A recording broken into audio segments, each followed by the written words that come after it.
ಸಾಮಾನ್ಯ ಗಣರಾಜ್ಯೋತ್ಸವನ ಅತ್ಯಂತ ಸಂಭ್ರಮದಿಂದ ಸಂತೋಷದಿಂದ ಇಡೀ ದೇಶ ಆಚರಣೆ ಮಾಡ್ತಾ ಇದೆ. ಅಂಥ ಸಂದರ್ಭದಲ್ಲಿ ನಾವೆಲ್ಲ ಇಲ್ಲಿ ಸಮ್ಮಿಲಿತರಾಗಿದ್ದೀವಿ. ಬಹುತೇಕ ಈ ದೇಶದ ಒಂದು ಪರಂಪರೆ, ದೇಶದ ಸ್ವತಂತ್ರದ ಹೋರಾಟದಲ್ಲಿ ನಮ್ಮ ನಗರಿಗಳೆಲ್ಲ ಹುತಾತ್ಮರನ್ನ ಸ್ಮರಣೆ ಮಾಡಬೇಕಾಗ್ತದೆ. ನಾವೆಲ್ಲ ಅವರ ಕೊಟ್ಟ ಕೊಡುಗೆ ಇತ್ತು, ಅವರ ತ್ಯಾಗ ಬಲಿದಾನದಿಂದ ಇವತ್ತು ಸ್ವಾತಂತ್ರ್ಯ ನಾವು ದೊರೆತಿದ್ದು. ಆ ಸ್ವಾತಂತ್ರ್ಯದ ನಂತರ ದೇಶ ಯಾವ ದಾರಿಯಲ್ಲಿ ಸಾಗಲಿಕ್ಕೆ ಒಂದು ಸಂವಿಧಾನವನ್ನು ಬಹಳ ದೊಡ್ಡ ಆಶಯದೊಂದಿಗೆ ಅವತ್ತು ಗಣರಾಜ್ಯೋತ್ಸವ ದಿನವಾಗಿ ಸಂವಿಧಾನವನ್ನು ಸ್ವೀಕರಿಸತಕ್ಕಂಥ ದಿನ. ಇಡೀ ಯಶಸ್ವಿ ಪ್ರಜಾಪ್ರಭುತ್ವ ರಾಷ್ಟ್ರ ಪ್ರಪಂಚದಲ್ಲಿ ಆಗಿದ್ರೆ ಅದಕ್ಕೆ ಮೂಲ ಕಾರಣ ಸಂವಿಧಾನ. ಬಂದ್ ಮಾಡಲ್ಲ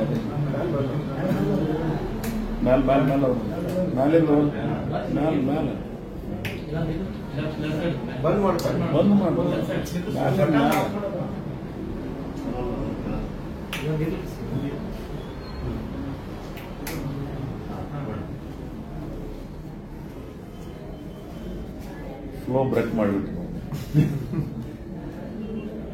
ಇವತ್ತು ಆ ಒಂದು ಹುತಾತ್ಮರನ್ನ ಸ್ಮರಿಸ್ತಕ್ಕಂಥ ದಿವಸ. ಅದ್ರ ಜೊತೆಗೆ ಈ ಸಂವಿಧಾನವನ್ನು ಈ ದೇಶಕ್ಕೆ ಇಡೀ ಪ್ರಪಂಚದಲ್ಲಿ ಒಂದು ಯಶಸ್ವಿ ಪ್ರಜಾಪ್ರಭುತ್ವ ರಾಷ್ಟ್ರ ಹೊಂದಿದ್ರೆ ಇದಕ್ಕೆ ಮೂಲ ಸಂವಿಧಾನ ಅಂತೇಳಿ ನಾವೆಲ್ಲ ಭಾವಿಸ್ಕೊಂಡಿದ್ದೀವಿ. ಮತ್ತು ಈ ಸಂವಿಧಾನವನ್ನು ಪ್ರಪಂಚದ ಅನೇಕ ದೇಶಗಳಲ್ಲಿ ಇದಕ್ಕೆ ತನ್ನದೇ ಆದಂತಹ ಘನತೆಯನ್ನು ಗೌರವಿಸುವ ಹೆಚ್ಚಿನಕ್ಕಾಗಿ ಡಾಕ್ಟರ್ ಬಾಬಾ ಸಾಹೇಬ್ ಅಂಬೇಡ್ಕರ್ ಅವರನ್ನ ಪ್ರಪಂಚದ ಅನೇಕ ಮುಂದುವರೆದ ರಾಷ್ಟ್ರದಲ್ಲೂ ಸಹಿತ ಅವ್ರನ್ನ ಗೌರವಿಸ್ತಕ್ಕಂಥದ್ದನ್ನು ನಾವೆಲ್ಲ ಕಂಡಿದ್ದೀವಿ.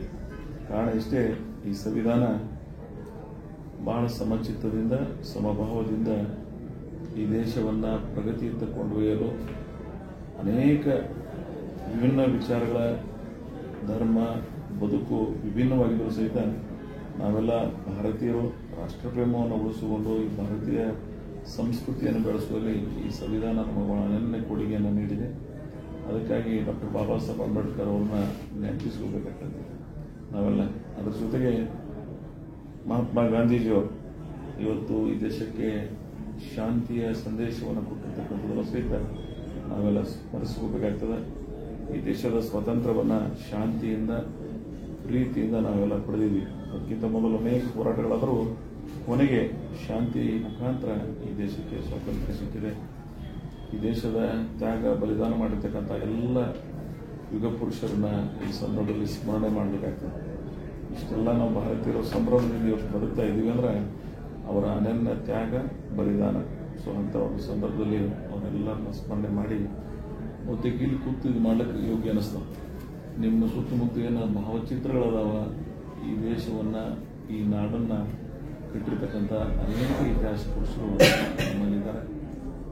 ಅಂಥವರ ನೆರಳಿನಲ್ಲಿ ಅವರ ಆಶಯದಂತೆ ಇವತ್ತು ದೇಶ ತನ್ನದೇ ಆದಂಥ ಅನೇಕ ಮೈಲುಗಳನ್ನು ಸ್ಥಾಪನೆ ಮಾಡಿದೆ. ವಿಶೇಷವಾಗಿ ಬಾಹ್ಯಾಕಾಶದಲ್ಲಿ ಇಸ್ರೋ ಸಂಸ್ಥೆಯವರು ಇಡೀ ಪ್ರಪಂಚ ಬೆರಗೊಳ್ತಕ್ಕಂಥ ಸಾಧನೆಯನ್ನು ಚಂದ್ರನವರೆಗೆ ಸೂರ್ಯನವರೆಗೆ ನಾವೆಲ್ಲ ತಲುಪಿದ್ದೀವಿ.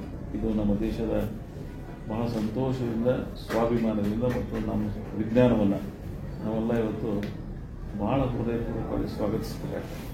ನಮ್ಮ ವಿಜ್ಞಾನಿಗಳನ್ನು ಅಭಿನಂದಿಸಬೇಕಾಗ್ತದೆ. ಸೊ ಹಾಗೆ ಅನೇಕ ರಂಗದಲ್ಲಿ ಇವತ್ತು ಆರ್ಥಿಕವಾಗಿ ಅನೇಕ ರಂಗದಲ್ಲಿ ಇವತ್ತು 4-5 ವರ್ಷದಿಂದ ಕೋವಿಡ್ ಅಂತ ಒಂದು ಮಹಾರೋಗ ಇದ್ದಕ್ಕೂ ಸಹಿತ ವರ್ಲ್ಡ್ ಹೆಲ್ತ್ ಆರ್ಗನೈಸೇಷನ್ದವ್ರಿಗೆ ಏನೋ ನಿರ್ದೇಶನಗಳನ್ನು ಪಾಲನೆ ಮಾಡಿ, ಯಾಕಂದ್ರೆ ಅವರ ಲಾರ್ಜೆಸ್ಟ್ ಪಾಪ್ಯುಲೇಷನ್ ಕಂಟ್ರಿ ಒಳಗೆ ಅಷ್ಟು ಜನರಿಗೆ ನಾವೆಲ್ಲ ಸರ್ವಿಸ್ ಕೊಡ್ತಕ್ಕಂಥ ಪ್ರಯತ್ನ ನಮ್ಮ ಆಡಳಿತ ವ್ಯವಸ್ಥೆ ಮಾಡೋದನ್ನ ಶ್ಲಾಘಿಸಬೇಕಾಗ್ತದೆ. ನಮ್ಮ ಪಾಪ್ಯುಲೇಷನ್ ಪರ್ಸೆಂಟೇಜ್ ವೈಸ್ ನಮ್ಮ death rate is very low in the world. So that's ಏನು ಮೆಡಿಕಲ್ ಒಳಗೆ ಯಾರ್ಯಾರು ಸರ್ವಿಸ್ ಸಲ್ಲಿಸಿದ್ರು ಆ ಎಸ್ಪೆಷಲಿ ಕೋವಿಡ್ದಾಗ ಅವ್ರನ್ನ ಸಹಿತ ನಾವೆಲ್ಲ ಇವತ್ತು ಸದಾ ನಾಗರಿಕ ಸಮಾಜ ಅವ್ರನ್ನ ಅಭಿನಂದಿಸಬೇಕಾಗ್ತದೆ.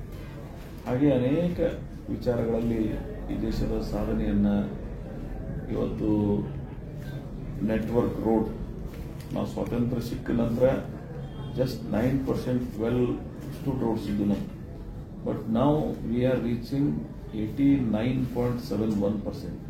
Almost all network of the village roads to town, town to cities, and all urban class and rural area, almost all in development ಅದರ ಸೂಕ್ಷ್ಮ ನಾವು ಗಮನಿಸ್ತೀವಿ ಅಂದರೆ ದೊಡ್ಡ ಸಾಧನೆ ಅದು. ನೌ-ಎ-ಡೇಸ್ ಇಟ್ ಇಸ್ ಕಮ್ಯುನಿಕೇಶನ್ದಾಗ ಬಹಳ ಅನುಕೂಲ ಆಗಬೇಕಾದ ರಸ್ತೆಗಳು ಬಹಳ ಮುಖ್ಯ ಪಾತ್ರವನ್ನು ವಹಿಸ್ತವೆ. ಹಾಗೆ ಈ ದೇಶ ಆಳುವಂಥ ಸರ್ಕಾರಗಳು ನದಿ ಜೋಡಣೆ ಒಂದು ಮಾಡೋದು ಕಾರಣಾಂತರಗಳಿಂದ ಈ ದೇಶದ ಯಾವುದೇ ಸರ್ಕಾರಗಳು ಬರಲಿ, ಭವಿಷ್ಯದಲ್ಲಿ ನದಿ ಜೋಡಣೆ ಒಂದು ಮಾಡಿದ್ರೆ ಈ ದೇಶಕ್ಕೆ ಭವಿಷ್ಯ. ಯಾಕಂತ ಕೇಳಿದ್ರೆ ಅಂದ್ರೆ ಸೈಕ್ಲಿಂಗ್ ಸಿಸ್ಟಮ್ ಇದೆ ಈ ದೇಶಕ್ಕೆ. ಈ ದೇಶದ ಅನೇಕ ರಾಜ್ಯಗಳು ಬರದಿಂದ ತತ್ತರಿಸ್ತಕ್ಕಂಥ ಪ್ರದೇಶ ನೋಡ್ತಿರ್ತೀವಿ. ನ್ಯಾಚುರಲ್ ಕೆಲೆಮಿಟಿ ಒಳಗೆ ಹೆವಿ ರೇನ್ ಆಗಿ ಫ್ಲಡ್ ಆಗಿನೂ ತೊಂದರೆ ಅನುಭವಿಸ್ತೀವಿ, ಒಂದು ಕಡೆ ಡ್ರಾಟ್ನಿಂದ ಅನುಭವಿಸ್ತೀವಿ. ಈ ನ್ಯಾಚುರಲ್ ಕೆಲೆಮಿಟಿಯನ್ನು ಸರಿದೂಗಿಸಬೇಕಾದ್ರೆ ಕೇಂದ್ರ ಮತ್ತು ರಾಜ್ಯ ಸರ್ಕಾರಗಳು ಬಹಳ ವಿಶೇಷ ಆದ್ಯತೆಯನ್ನು ನೀಡಬೇಕಂತ ಇದಕ್ಕೊಂದು ರೆಗ್ಯುಲರ್ ಪ್ಲಾನಿಂಗ್ ಇರಬೇಕಾಗ್ತದೆ. ಆದ್ರೆ ನಮ್ಮ ಸರ್ಕಾರಗಳು 75 ವರ್ಷ ಅಮೃತ್ ಮಹೋತ್ಸವ, ಗಣರಾಜ್ಯೋತ್ಸವ ಆಚರಿಸ್ತಾ ಇದ್ರು ಸಹಿತ ಇದರ ಬಗ್ಗೆ ಅಷ್ಟು ಏನು ಸ್ಪಂದನೆ ಆಗಬೇಕಾಗಿಲ್ಲ ಅಂತಕ್ಕಂಥನ್ನ ಬಹಳ ಪ್ರಾಮಾಣಿಕವಾಗಿ ನಾವು ಒಪ್ಕೋಬೇಕಾಗ್ತದೆ. ಭವಿಷ್ಯದ ದಿನಗಳಲ್ಲಿ ಸರ್ಕಾರಗಳು, ಅದು weather it is union government or state government, must be concentration on those things. ಈ ನ್ಯಾಚುರಲ್ ಕೆಲೆಮಿಟಿ ಒಳಗೆ ಏನು ಹಾನಿ ಆಗ್ತದೆ ಅನ್ನೋದನ್ನ ನಾವೆಲ್ಲ ನೋಡಿದ್ವಿ. Weather it is national disaster ಅಂತ ಡಿಕ್ಲೇರ್ ಮಾಡ್ತಿರ್ತೀವಿ ನಾವು. ಅದು ಅರ್ಥಕ್ವೇಕ್ ಆಗಿರ್ಬೋದು, ಫ್ಲಡ್ ಆಗಿರ್ಬೋದು, ಬೇರೆ ಬೇರೆ ರಂಗದೊಳಗೆ ಬಹಳ ಸಮಸ್ಯೆಗಳನ್ನು ಎದುರಿಸ್ತಾ ಇರ್ತೀವಿ. ಸೊ ಅವು ಪ್ಲಾನಿಂಗ್ ಇರಬೇಕಾಗ್ತದೆ. ಸೊ ಅಂತ ಪ್ರಯತ್ನವನ್ನ ಮಾಡ್ತಕ್ಕಂಥ ಮಾಡಲಿ. ಅದರ ವಿಶೇಷವಾಗಿ ಡ್ರಾಟ್ ನಮ್ಗೆ ಹೇಳ್ತೀವಿ, ಕರ್ನಾಟಕ ಕಂಡರಿಯದಂತ ಕೆಲವೇ ವರ್ಷಗಳು ಡ್ರಾಟಲ್ಲಿ ಈ ವರ್ಷವೂ ಸೇರಿದೆ. 230ಕ್ಕಿಂತ ಹೆಚ್ಚಿಗೆ ಇರತಕ್ಕಂಥ ತಾಲೂಕುಗಳಲ್ಲಿ ಇವತ್ತು ಬಹುತೇಕ ಕಡೆ ಬರದಿಂದ ತತ್ತರಿಸ್ತಾ ಇದ್ದಿಲ್ಲ. ಕೆಲವು ಕಡೆ ನೀರಿನ ಹಾಹಾಕಾರದ. But this drought is green drought. ಇದೊಂದು ವಿಭಿನ್ನ ಡ್ರಾಟ್ ಅಂತ ಡಿಕ್ಲೇರ್ ಮಾಡ್ತಾ ಇದ್ದೀವಿ ನಾವು. ಕಾರಣ ಏನಂದ್ರೆ ಈ ದಿನ ಬರಗಾಲ, ಒಣ ಬರಗಾಲ ಕಾಣ್ತಿದ್ದೀವಿ ನಾವು. ಇವತ್ತು ಕಣ್ಣಿಗೆ ಹಸಿರು ಕಾಣ್ತದ, ಆದ್ರೂ ಅದು ಸ್ವರೂಪ ಬರ. ಸೊ ನಾವು government has declared it is green drought ಅಂತೇಳಿ. ಅಂದ್ರೆ ಹಸಿರು ಬರಗಾಲ.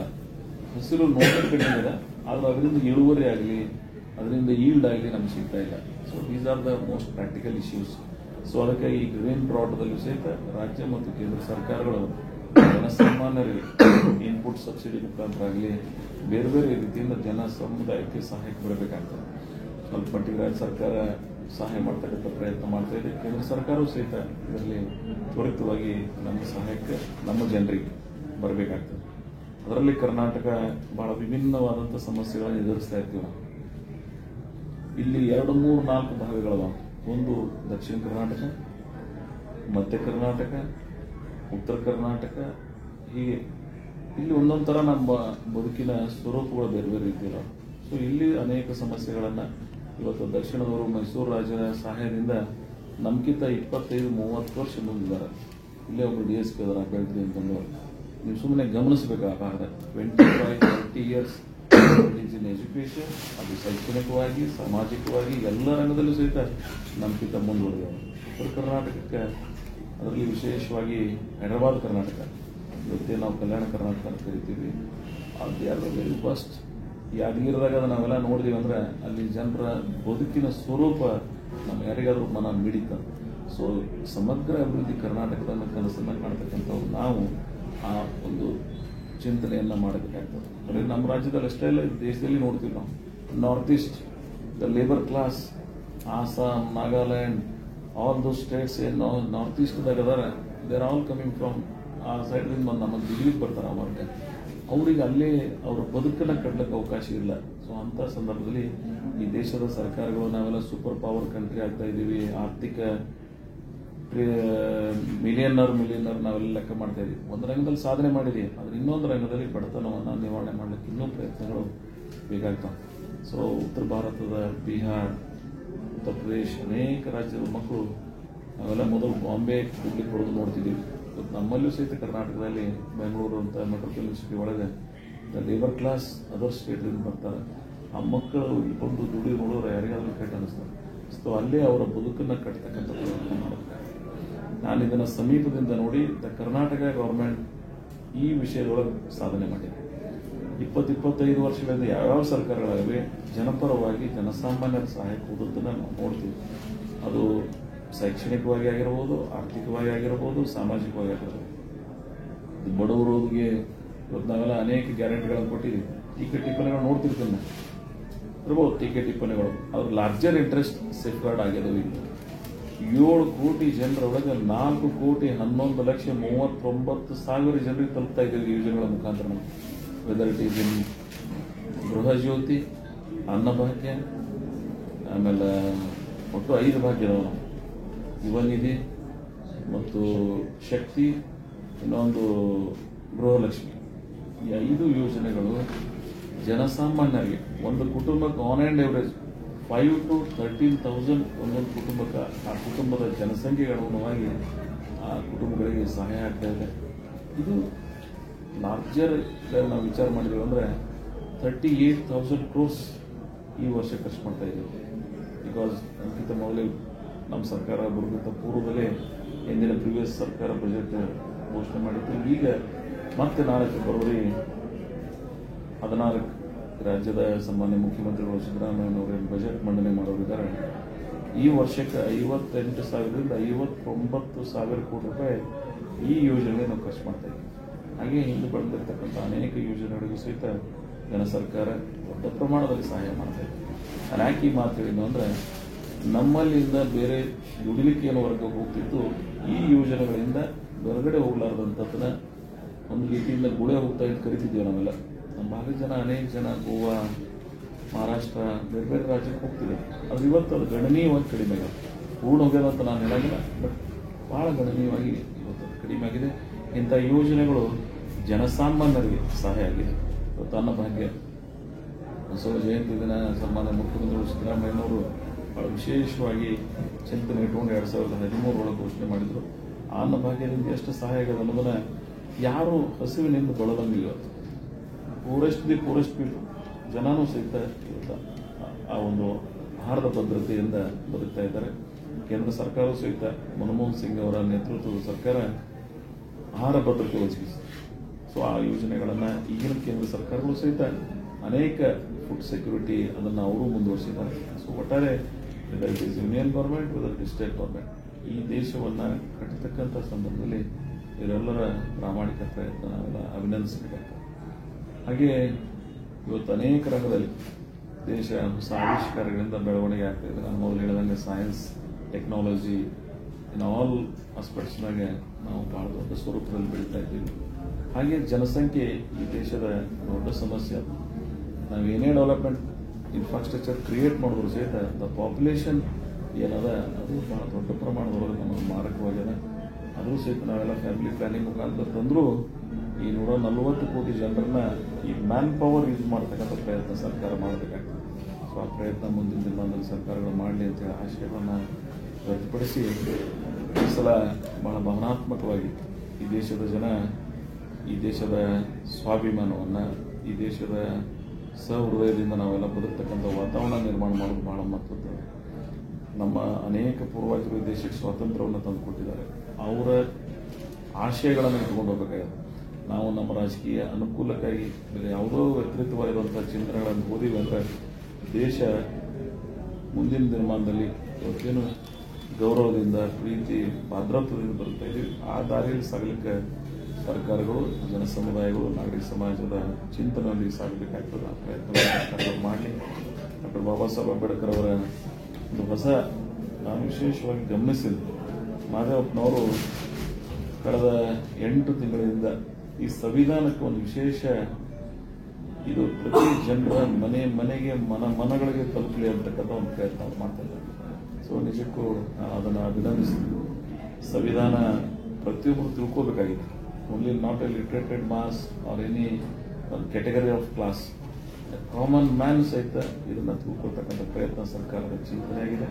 ನಮ್ಮ ಜಿಲ್ಲೆಯಲ್ಲೂ ಸಹಿತ ಇವತ್ತಿನಿಂದ ಕರ್ನಾಟಕ ತುಂಬ ಈ ಜಾಥಾ ಇದೆ. ಆದರೆ ನಮ್ಮಲ್ಲಿ ಈ ಭಾರತ ಸಂವಿಧಾನ ಜಾಗೃತಿ ಜಾಥಾ ಏನದ ನಮ್ಮ ಜಿಲ್ಲೆಯಲ್ಲಿದೆ. ಜಿಲ್ಲಾ ಹೆಡ್ ಕ್ವಾರ್ಟರ್ದಲ್ಲಿ ಈ ಉಪವಿಭಾಗದಲ್ಲಿ ಇಂಡಿಯಲ್ಲೂ ಸಹಿತ ಇವತ್ತು ನಾವು ಇದಾದ ನಂತರ ಚಾಲನೆ ಕೊಡೋರಿದ್ದೀವಿ. ಇಡೀ ಗ್ರಾಮ ಪ್ರದೇಶಗಳಿಗೆ, ನಗರ ಪ್ರದೇಶಗಳಿಗೆ ತಲುಪಿಸಿ ಈ ಸಂವಿಧಾನದ ಅರಿವನ್ನು ಮೂಡಿಸ್ತಕ್ಕಂಥ ಪ್ರಯತ್ನ ಈ ಜಾಥಾ ಆಗ್ತದೆ. ಇದರಲ್ಲಿ ಪ್ರತಿಯೊಬ್ಬ ನಾಗರಿಕ ಸಮಾಜದವರು ಪಾಲ್ಗೊಂಡು ಈ ಸಂವಿಧಾನವನ್ನು ಗೌರವಿಸ್ತಕ್ಕಂಥ ಪ್ರಯತ್ನ ಮಾಡೋಣ. ನಮ್ಮ ಸಂವಿಧಾನ, ನಮ್ಮ ಹೆಮ್ಮೆ, ಅದನ್ನು ನಾವೆಲ್ಲರೂ ಗೌರವಿಸ್ತಕ್ಕಂಥ ಪ್ರಯತ್ನ ಮಾಡಬೇಕಾಗಿ ಇಂಥ ಒಂದು ಜಾಥಾ ನಮ್ಮೆಲ್ಲರಿಗೂ ಆ ಪ್ರೇರಣೆ ನೀಡತಕ್ಕಂಥ ಮಾತನ್ನು ನಾನು ಹೇಳಿ, ಬಹಳ ವಿಶೇಷವಾಗಿ ಅನೇಕ ಅಭಿವೃದ್ಧಿ ಪರವಾದಂಥ ಈ ಜಿಲ್ಲೆಯ ನೀರಾವರಿ, ನಮ್ಮ ಅನೇಕ ಜನ ಹಿರಿಯರು ಪೂರ್ವಾಜರು ಕನಸು ಕಂಡಿದ್ದರು. ಅಖಂಡ ಬಿಜಾಪುರ ಜಿಲ್ಲೆ ಎರಡನೇ ಪಂಜಾಬ್ ಆಗಬೇಕು, 5 ನದಿಗಳ ಹರಿದಿದ್ದಾವೆ, ಬಹಳ ಭವ್ಯ ಬದುಕು ನಮ್ಮದಾಗಬೇಕಾಗಿತ್ತು. ಅದರ ಕಾರಣಾಂತರಗಳಿಂದ ಅನೇಕ ಇಚ್ಛಾಶಕ್ತಿ ಕೊರತೆಯಿಂದ ದುರ್ದೈವಕ್ಕೆ ಆಲ್ಮಟ್ಟಿ ಸ್ಟೋರೇಜ್ ಡ್ಯಾಮ್ ಆಗಿ ನಾರಾಯಣಪುರ ಮುಖಾಂತರ ಡ್ಯಾಮ್ ಮುಖಾಂತರ ನೀರಿನ ವಿತರಣಾ ವ್ಯವಸ್ಥೆ ಏನಾಗಿದೆ ಅದು ನಮ್ಮ ಜಿಲ್ಲೆಗೆ ಅವತ್ತು ಆಗಿರ್ತಕ್ಕಂಥ ಒಂದು ಕರಾಳ ನೋವು ಅಂತೇಳಿ ನಾವೆಲ್ಲ ಭಾವಿಸುತ್ತೇವೆ. ಅವತ್ತಿನ ನಮ್ಮವ್ರ ಇಚ್ಛಾಶಕ್ತಿ ಇತ್ತು ಅಂದ್ರೆ it is not A storage dam.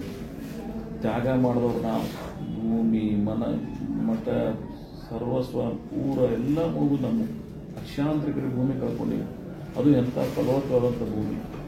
ಆದ್ರೆ ನಮಗೆ ನೀರು ಎಷ್ಟು ಪ್ರಮಾಣ ಸಿಗಬೇಕಾಗಿ ಸಿಗಲಿಲ್ಲ. ಆದ್ರೆ ನಾನು ಬರೋದು ಡಿಸ್ಟ್ರಿಕ್ಟ್ಸ್ ಅವ್ರನ್ನ ಮಾಡ್ಕೊಂಬರ ನಾನು ಇಲ್ಲ ತರಂಗಿಲ್ಲ. ಆದ್ರೆ ಅವ್ರಿಗೆ ಅವಕಾಶ ಮೊದಲು ಸಿಕ್ಕು, ನಾವು ನಂತರ ಸ್ಥಾನದಲ್ಲಿದ್ದೀವಿ. ಬ್ರಿಜೇಶ್ ಕುಮಾರ್ ಆಯೋಗದವ್ರ ವರದಿ ಪ್ರಕಾರ 130 TMC ನೀರನ್ನು ಬಳಕೆ ಮಾಡ್ಕೋಬೇಕಾದ್ರೆ ವ್ಯಾಜ್ಯ ಪಕ್ಕದ ರಾಜ್ಯದವರು ಒಂದು ನೀರಿನ ವ್ಯಾಜ್ಯದ ಅದು ಪರಿಹಾರ ಆದ ಬಳಿಕ 524 ಆದ ಬಳಿಕ ಇವತ್ತು ನಮ್ಮ ಇಡೀ ಭಾಗ ನೀರಾವರಿ ಆಗ್ತದೆ. ಸೊ ಸರ್ಕಾರಗಳು, ಕೇಂದ್ರ ಮತ್ತು ರಾಜ್ಯ ಸರ್ಕಾರಗಳು ಈ ಜಲ ವಿವಾದವನ್ನು ಇಲ್ಲಿ ಪೊಲಿಟಿಕಲ್ ಮಾಡಲಾರ್ದೇ ಇಂಥ ಅನೇಕ ಯೋಜನೆಗಳನ್ನು ದಶಕಗಳಿಂದ ನೆಲೆಗುರಿ ಏನು ಬೀಳ್ತಾವ ಇವನ ಪರಿಹಾರ ಕಾಣಿಸ್ಬೇಕಾಗ್ತದೆ. ಆಮೇಲೆ ಸರ್ಕಾರಗಳು ಇಚ್ಛಾಶಕ್ತಿಯನ್ನು ಕೆಲಸ ಮಾಡಬೇಕು. ನಾನೇ ಆಂಧ್ರದವ್ರು ಶ್ಲಾಘಿಸ್ತೇನೆ. ಒಂದು ಕಡೆ ಕಾಳೇಶ್ವರಂ ಅಂತ ಒಂದು ಲಿಫ್ಟ್ ಮಾಡಿ ಒಂದು ಇರಿಗೇಷನ್ ಮಾಡಿದ್ದಾರೆ. 12 ಡಿಸ್ಟ್ರಿಕ್ಟ್ ಇರಿಗೇಷನ್ ಆಗಿದೆ. ವಿದಿನ್ ದ ಟೈಮ್ ಬಾಂಡ್ ಲಕ್ಷಾಂತರ ಕೋಟಿ ಖರ್ಚು ಮಾಡಿ ಅವರು ಕಮಿಟ್ಮೆಂಟ್. ನಾನು NT ರಾಮರಾವ್ ಅವರ ತೆಲುಗು ಗಂಗಾ ಯೋಜನೆ ಆಗಿರ್ಬೋದು, ಇಂದಿನ KCR ಸರ್ಕಾರದ ನಾನಾಗತಾನೆ ಹೇಳಿರ್ತಕ್ಕಂಥ ಯೋಜನೆ ಆಗಿರ್ಬೋದು, ಅದು ದೊಡ್ಡ ಪ್ರಮಾಣದಲ್ಲಿ ಅವರು ಇಂಥ ಆವಿಷ್ಕಾರಗಳನ್ನು ಮಾಡಿದ್ದಾರೆ. ಅದಕ್ಕೆ ನಮ್ಮ ಸರ್ಕಾರಗಳು ಟೈಮ್ ಬಾಂಡ್ ಹಾಕೊಂಡು ಸುಮ್ಮನೆ ನಾವು ಯೋಜನೆ ಮಾಡೋದು 16 ವರ್ಷ, ದಶಕಗಳು, 2-3 ದಶಕಗಳು ಪ್ರೊಲಾಂಗ್ ಮಾಡ್ಕೋಕ್ಕಿಂತ ನಾವು ತ್ವರಿತವಾಗಿ ಅಂಥ ಯೋಜನೆಗಳನ್ನು, ಆದ್ಯತೆಗಳನ್ನು ಕೊಡಬೇಕಾಗ್ತದೆ. ಅಂದಾಗ ಈ ಜಿಲ್ಲೆಗೆ ನ್ಯಾಯ ಸಿಗಲಿಕ್ಕೆ ಸಾಧ್ಯ. ಅದರಲ್ಲಿ ವಿಶೇಷವಾಗಿ ಇಂಡಿ ಮತ್ತು ಸಿಂಧಿ, ಈ ಇಡೀ ಬಿಜಾಪುರ ಜಿಲ್ಲೆನೇ ಬರದಿಂದ ತತ್ತರಿಸಿದ್ದೇವೆ. ಅದರಲ್ಲಿ ನಮ್ಮ ಭಾಗವೂ ಸಹಿತ ಬಹಳ ದೊಡ್ಡ ಪ್ರಮಾಣದ ಸಮಸ್ಯೆಯನ್ನು ಎದುರಿಸಿದ್ದೇವೆ. ಸುದೈವಶಾತ್ ನನಗೆ ಸಮಾಧಾನ. ಈ ವರ್ಷ ಬರ ಇದ್ರೂ ಸಹಿತ ಎಲ್ಲಿ ಗ್ರಾಮಗಳಲ್ಲಿ ಟ್ಯಾಂಕರ್ ನೀರನ್ನು ನಾವು ಕುಡಿಸ್ತಾ ಇಲ್ಲ. ನಮಗೆಲ್ಲ ನಿಮಗೂ ಗೊತ್ತು, ನಾನು ಭಾಳ ಸರ್ತಿ ಹೇಳಿದ್ದೇನೆ, 13ರಿಂದ 18ರವರೆಗೆ ಟ್ಯಾಂಕರ್ಲೆ 100 ಹಳ್ಳಿಗಳಿಗೆ ನಾವು ನೀರು ಕುಡಿಸಿದ್ವಿ. ಅದು ಸುದೈವಶಾತ್ ಮಲ್ಟಿ ವಿಲೇಜ್ ಸ್ಕೀಮ್ಸ್ನಿಂದಾಗಲಿ, ಈ ಬೇರೆ ಬೇರೆ ನೀರಿನ ಮೂಲಗಳಿಂದ ಕೆರೆ ತುಂಬುವಂಥ ಯೋಜನೆಗಳಿಂದಾಗಲಿ ನಮ್ಮ ವಾಟರನ್ನು ಸ್ಟೋರೇಜ್ ಮಾಡಿ ಜನರಿಗೆ ನೀರನ್ನು ಕುಡಿಸ್ತಾ ಇದ್ದೇವೆ. ಯಾಕಂದ್ರೆ that is the basic need of the people. ಮೊದಲನೇ ಮೂಲಭೂತ ಸೌಕರ್ಯ ಸರ್ಕಾರಗಳು ಕೊಡಬೇಕಾದದ್ದು ನೀರು, ವಿದ್ಯುತ್ ಮತ್ತು ರಸ್ತೆ. ಅದರಲ್ಲಿ ನೀರು ಮೊದಲು 10 ವರ್ಷದಿಂದ ಅಧಿಕಾರ ಸ್ವೀಕರಿಸಿದ್ರೆ 11 ವರ್ಷದಿಂದ ಏನು ಕಷ್ಟ ಇತ್ತು, ಇವತ್ತು ಆ ಸಮಸ್ಯೆ ನಮ್ಮ ತಾಲೂಕಿನಲ್ಲಿ ಯಾವ ಗ್ರಾಮದಲ್ಲಿ ಇಲ್ಲ. ಆದರೂ ವಸ್ತಿಗಳೆಲ್ಲ ಇವತ್ತಿಗೂ ವಸ್ತುಗಳಿಗೆ ಟ್ಯಾಂಕರ್ಲೆ ನೀರನ್ನು ಪೂರೈಕೆ ಮಾಡ್ತಾ ಇದ್ದಾರೆ. ಸೊ ಮುಂದಿನ ದಿನಮಾನದಲ್ಲಿ ಅದೂ ಸಹಿತ ಪರಿಹಾರ ಕಾಣ್ತಕ್ಕಂಥ ಪ್ರಯತ್ನ ಮಾಡಿದ್ರೆ ನೀರಾವರಿ ಯೋಜನೆಗಳು IBCಯಿಂದ ಸ್ಕಾಡ ಮಾಡಿ FTL ನೀರು ರೀಚ್ ಆಗ್ತಾ ಇದೆ. ಇವತ್ತು ILC ಮುಂದಿನ ದಿನಮಾನದಲ್ಲಿ ಸ್ಕಾಡ ತಗೊಳ್ಳೋಕೆ ಕೇಳಿದ್ದೀನಿ ನಾನು. ಹಾಗೆ ಚಿಮ್ಮಲ್ಗಿ ಅದು ಸಹಿತ ನಮ್ಮ ಭಾಗಕ್ಕೆ ಅಪೇಕ್ಷೆ ಬಿಲ್ಟಕ್ಕೆ ಬರ್ತದೆ. ಇದು ಒಂದು ಎಕ್ಸ್ಟೆನ್ಷನ್ ಟೆಲ್ ಆಫ್ 56 to 66 ಅದ ಮುಳವಾಡದ ಮುಂದುವರೆದ ಕಾಮಗಾರಿ.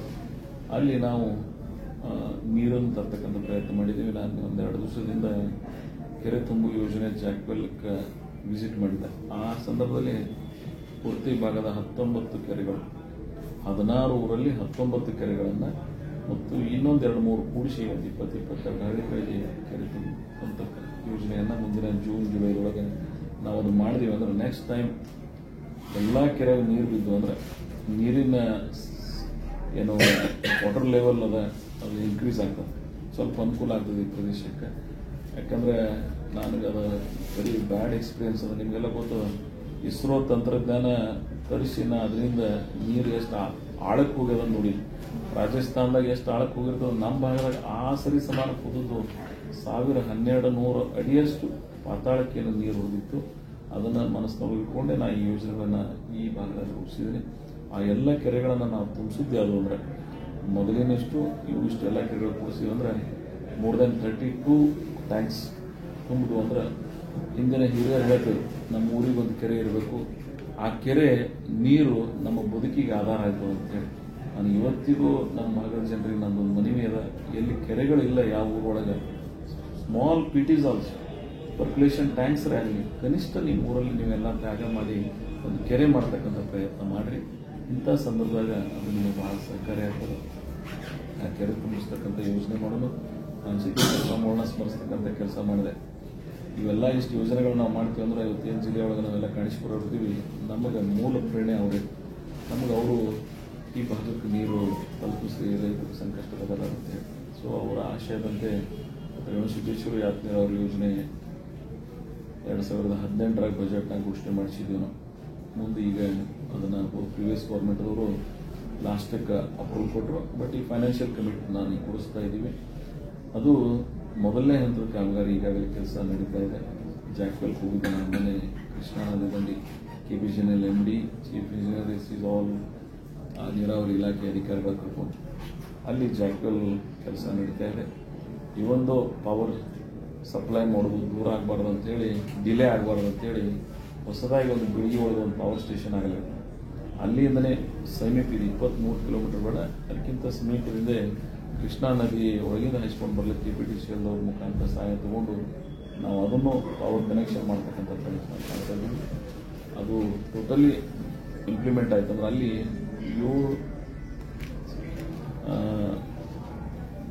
55 ಕಿಲೋಮೀಟರ್ ಪೈಪ್ಲೈನ್ ಅದ ಟೋಟಲ್. ಕೋಲಾರದಿಂದ ನಮ್ಮ ಸಾವಳ ಸಂಘದ ಗುಡ್ಡ ಏನದ, ನಿಮ್ಗೆ ಗೊತ್ತು 640ಗಿಂತ ಹೈಟ್ ಇರ್ತಕ್ಕಂಥ ಪ್ರದೇಶ ಬಿಜಾಪುರದಾಗ ಅತ್ಯಂತ ಎತ್ತರದ ಪ್ರದೇಶ ಯಾವಾದರೂ ಇದ್ರೆ ಅದು ಸಾವಳ ಸಂಘದ ಗುಡ್ಡ. ಆ ಸಾವಳ ಸಂಘ ಗುಡ್ಡಕ್ಕೆ ತಂದು ನಾವು ನೀರು ಬಿಟ್ಟಿವಿ ಅಂದ್ರೆ ಗ್ರಾವಿಟಿ ಮೇಲೆ 21,500 ಎಕರೆ ಹಿಂದಿ ವಿಧಾನಸಭಾ ಕ್ಷೇತ್ರಕ್ಕೆ, 6,500 ಎಕರೆ ಚರ್ಚಾಣ ಭಾಗದ ನಾಲ್ಕಾಣ ವಿಧಾನಸಭಾ ಕ್ಷೇತ್ರಕ್ಕೆ ಇಂಚಿಗೆರೆ ಬೆಳಲಿಕ್ಕೆ ಅನುಕೂಲ ಆಗ್ತದೆ. ಸೊ ಈ 28,000 ಹೆಕ್ಟೇರ್ ಹೆಚ್ಚು ಕಮ್ಮಿ 70,000 ಎಕರೆ ನೀರಾವರಿಗೆ ನಾವು ಟೈಮ್ ಬಾಂಡ್ ಹಾಕೊಂಡು ಈಗ ಮೊದಲನೇ ಸ್ಟೇಜ್ ಮಾಡಿದ್ದೀವಿ. ನಾನು ಇನ್ನೊಂದು ಮುಖ್ಯಮಂತ್ರಿಗಳನ್ನ, ನೀರಾವರಿ ಸಚಿವರಾಗಿರ್ತಕ್ಕಂಥ ಸನ್ಮಾನ್ಯ DK ಶಿವಕುಮಾರ್ ಅವ್ರನ್ನ ಅಭಿನಂದಿಸ್ತೇನೆ. ಇಂಥ ಫೈನಾನ್ಷಿಯಲ್ ಕ್ರೈಸಿಸ್ದಾಗೂ ಸಹಿತ ಮೊನ್ನೆ KBGNL ಬೋರ್ಡ್ ಮೀಟಿಂಗ್ನಾಗ ನಮ್ಮ 2ನೇ ಹಂತ ಸೆಕೆಂಡ್ ಫೇಸ್ ಏನಿತ್ತು ರೇವಣಸಿದ್ದೇಶ್ವರ ಯಾತ್ರೆ ನೀರಾವರಿ ಯೋಜನೆ ಸಮೀಪ 900ರಿಂದ 1,000 ಕೋಟಿ ರೂಪಾಯಿ ಪ್ರಾಜೆಕ್ಟ್. ಆ ಇಡೀ ಬೋರ್ಡ್ದಾಗೆ ಒಂದು 3 ಅಥವಾ 4 ಅಪ್ರೂವ್ ಮಾಡ್ಯಾರ, ಅದ್ರಾಗ ನಮ್ದು ಅಂತ. ಸೊ ಅಂತ ಹ್ಯೂಜ್ ಅಮೌಂಟ್ ಇದ್ರೂ ಸಹಿತ ನಮ್ಮ ಸಹಾಯಕರು ಬಂದಿದ್ದಾರೆ. ನಾನು ಅವ್ರನ್ನ ವಿಶೇಷವಾಗಿ ಈ ಭಾಗದ ಜನರ ಪರವಾಗಿ ಅಭಿನಂದನೆ ಸಲ್ಲಿಸ್ತೀನಿ. ಆ 2ನೇ ಫೇಸ್ ಮುಗಿತು ಅಂದರೆ 3ನೇ ಫೇಸು ಸಹಿತ DPR ಮಾಡಲಿಕ್ಕೆ ಇನ್ಸ್ಟ್ರಕ್ಷನ್ ಕೊಟ್ಟಿದ್ದಾರೆ. ಅದು ಸಹಿತ ಆಯಿತು ಅಂದ್ರೆ ನೆಕ್ಸ್ಟ್ ಬೋರ್ಡ್ನಾಗಿಟ್ಟು ಅದು ಕ್ಲಿಯರ್ ಮಾಡ್ತೀವಿ. ಸೊ ಒಟ್ಟಾರೆ ಈ ಅವಧಿ ಮುಗಿದ್ರೊಳಗೆ ರೇವಣಸಿದ್ದೇಶ್ವರ ಯಾತ್ರೆ ನೀರಾವರಿ ಯೋಜನೆ ನಮ್ಮ ರೈತರ ಭೂಮಿಗೆ ತಲುಪಿಸ್ತಕ್ಕಂಥ ಪ್ರಾಮಾಣಿಕ ಪ್ರಯತ್ನ ಮಾಡ್ತೀವಿ. ಅದು ನನ್ನ ಕಮಿಟ್ಮೆಂಟ್ ಅದು ಚುನಾವಣೆ ಒಳಗೆ ನಾನು ಅದನ್ನು ಮಾತು ಕೊಟ್ಟಂಗೆ. ಇರಿಗೇಷನ್ ಮೋರ್ ದನ್ 80% ಈ ಎಲ್ಲ ಯೋಜನೆಗಳು ಯಶಸ್ವಿಯಾಗಿ ನಡೆದು ಅಂದ್ರೆ 80% ನೀರಾವರಿ ಈ ತಾಲೂಕಿನೊಳಗಾಗ್ತದೆ. ಅವಾಗ ನಮ್ಮ ಜನರ ಬದುಕು ತಾನಾಗೆ ಹೆಸರಾಗ್ತದೆ ಅಂತ ತಿಳ್ಕೊಂಡು ನಾವು ಕೆಲಸ ಮಾಡ್ತಾಯಿದ್ದೀವಿ. ಅದು ನೀರಾವರಿ ಕ್ಷೇತ್ರದಲ್ಲಿ ಆಗಿದ್ರೆ ಈ ಕಡೆ ಎಷ್ಟೇ ಅಲ್ಲಿ ನೀವು ಕೆರೆಗಳ ತುಂಬಿಸುವ ಮುಖಾಂತರ ಇವತ್ತು ನಾವು ಅದರ್ಗ, ತಡವಲಗ, ನಿಂಬಾಳ, ಹಂಜಿಗೆ ನೀವೆಲ್ಲ ನೋಡಿರ್ಬೋದು. ನೀವು ಸುಮ್ಮನೆ ಅಲ್ಲಿ ಹೋಗಿ ಬಂದ್ರೆ ಅಂದ್ರೆ ರೈತರು ಹೇಳ್ತಾರೆ ನೀವು ಅಲ್ಲಿ ಆ ಪರ್ಕ್ಯುಲೇಷನ್ ಆಗಿ ಅವ್ರ ಬದುಕಿಗೆ ಎಷ್ಟು ಬದಲಾವಣೆ ಆಗಿದೆ ಅಂತೇಳಿ. ಸೊ ಈ ಮುಂದಿನ ನಿರ್ಮಾಣದಾಗ ಈ ರೀತಿಯಿಂದ ಈ ಭಾಗದೊಳಗೆ ಆಗ್ತದೆ. ಅದು ಭೀಮಾ ಆಲ್ವೇಸ್ ಡೆಫಿಸಿಟ್ ರಿವರ್. ಅಲ್ಲಿ ನಾನು ಸರ್ಕಾರದ ಒತ್ತಾಯವನ್ನು ಮಾಡಿದ್ದು ಒಂದು ಹಂತಕ್ಕೆ ಈ ವ್ಯಾಜ್ಯ ಏನು ನಮ್ಮದು ನಡೆದ 15 TMC ನೀರನ್ನು ಬಳಕೆ ಮಾಡ್ಕೋತೀವಿ ನಾವು, whether it is in normal time or natural flowing time. ಆ ನೀರನ್ನು ನಾವು ಸಮರ್ಪಕವಾಗಿ ಬಳಕೆ ಮಾಡ್ಕೋಬೇಕಾಗಿದೆ.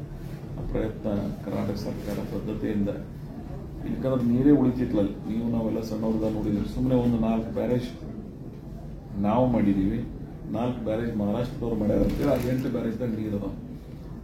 ಆ ಸ್ವರ್ಣ ಬ್ಯಾರೇಜ್ ಒಂದು ನಾನು ಬಂಗಾರಪ್ಪ ಅವ್ರನ್ನ ಅಭಿನಂದಿಸ್ತೀನಿ. ಅವತ್ತಿನ ಕಾಂಗ್ರೆಸ್ ಸರ್ಕಾರದಾಗ ಮಾಲಿಕೆ ಗೊತ್ತಿದ್ದಾರೆ ಅವರೆಲ್ಲ ಕೂಡಿ ಆ ಸ್ವರ್ಣ ಬ್ಯಾರೇಜನ್ನು ಅರ್ಜಲ್ ಮಾಡೋದು, ಅದರಿಂದ ಬ್ಯಾಕ್ ವಾಟರ್ ಮುಖಾಂತರ ನಾವು ಸ್ವಲ್ಪ ಮಟ್ಟಿಗೆ ಅನುಕೂಲ ಆಗಿದೆ.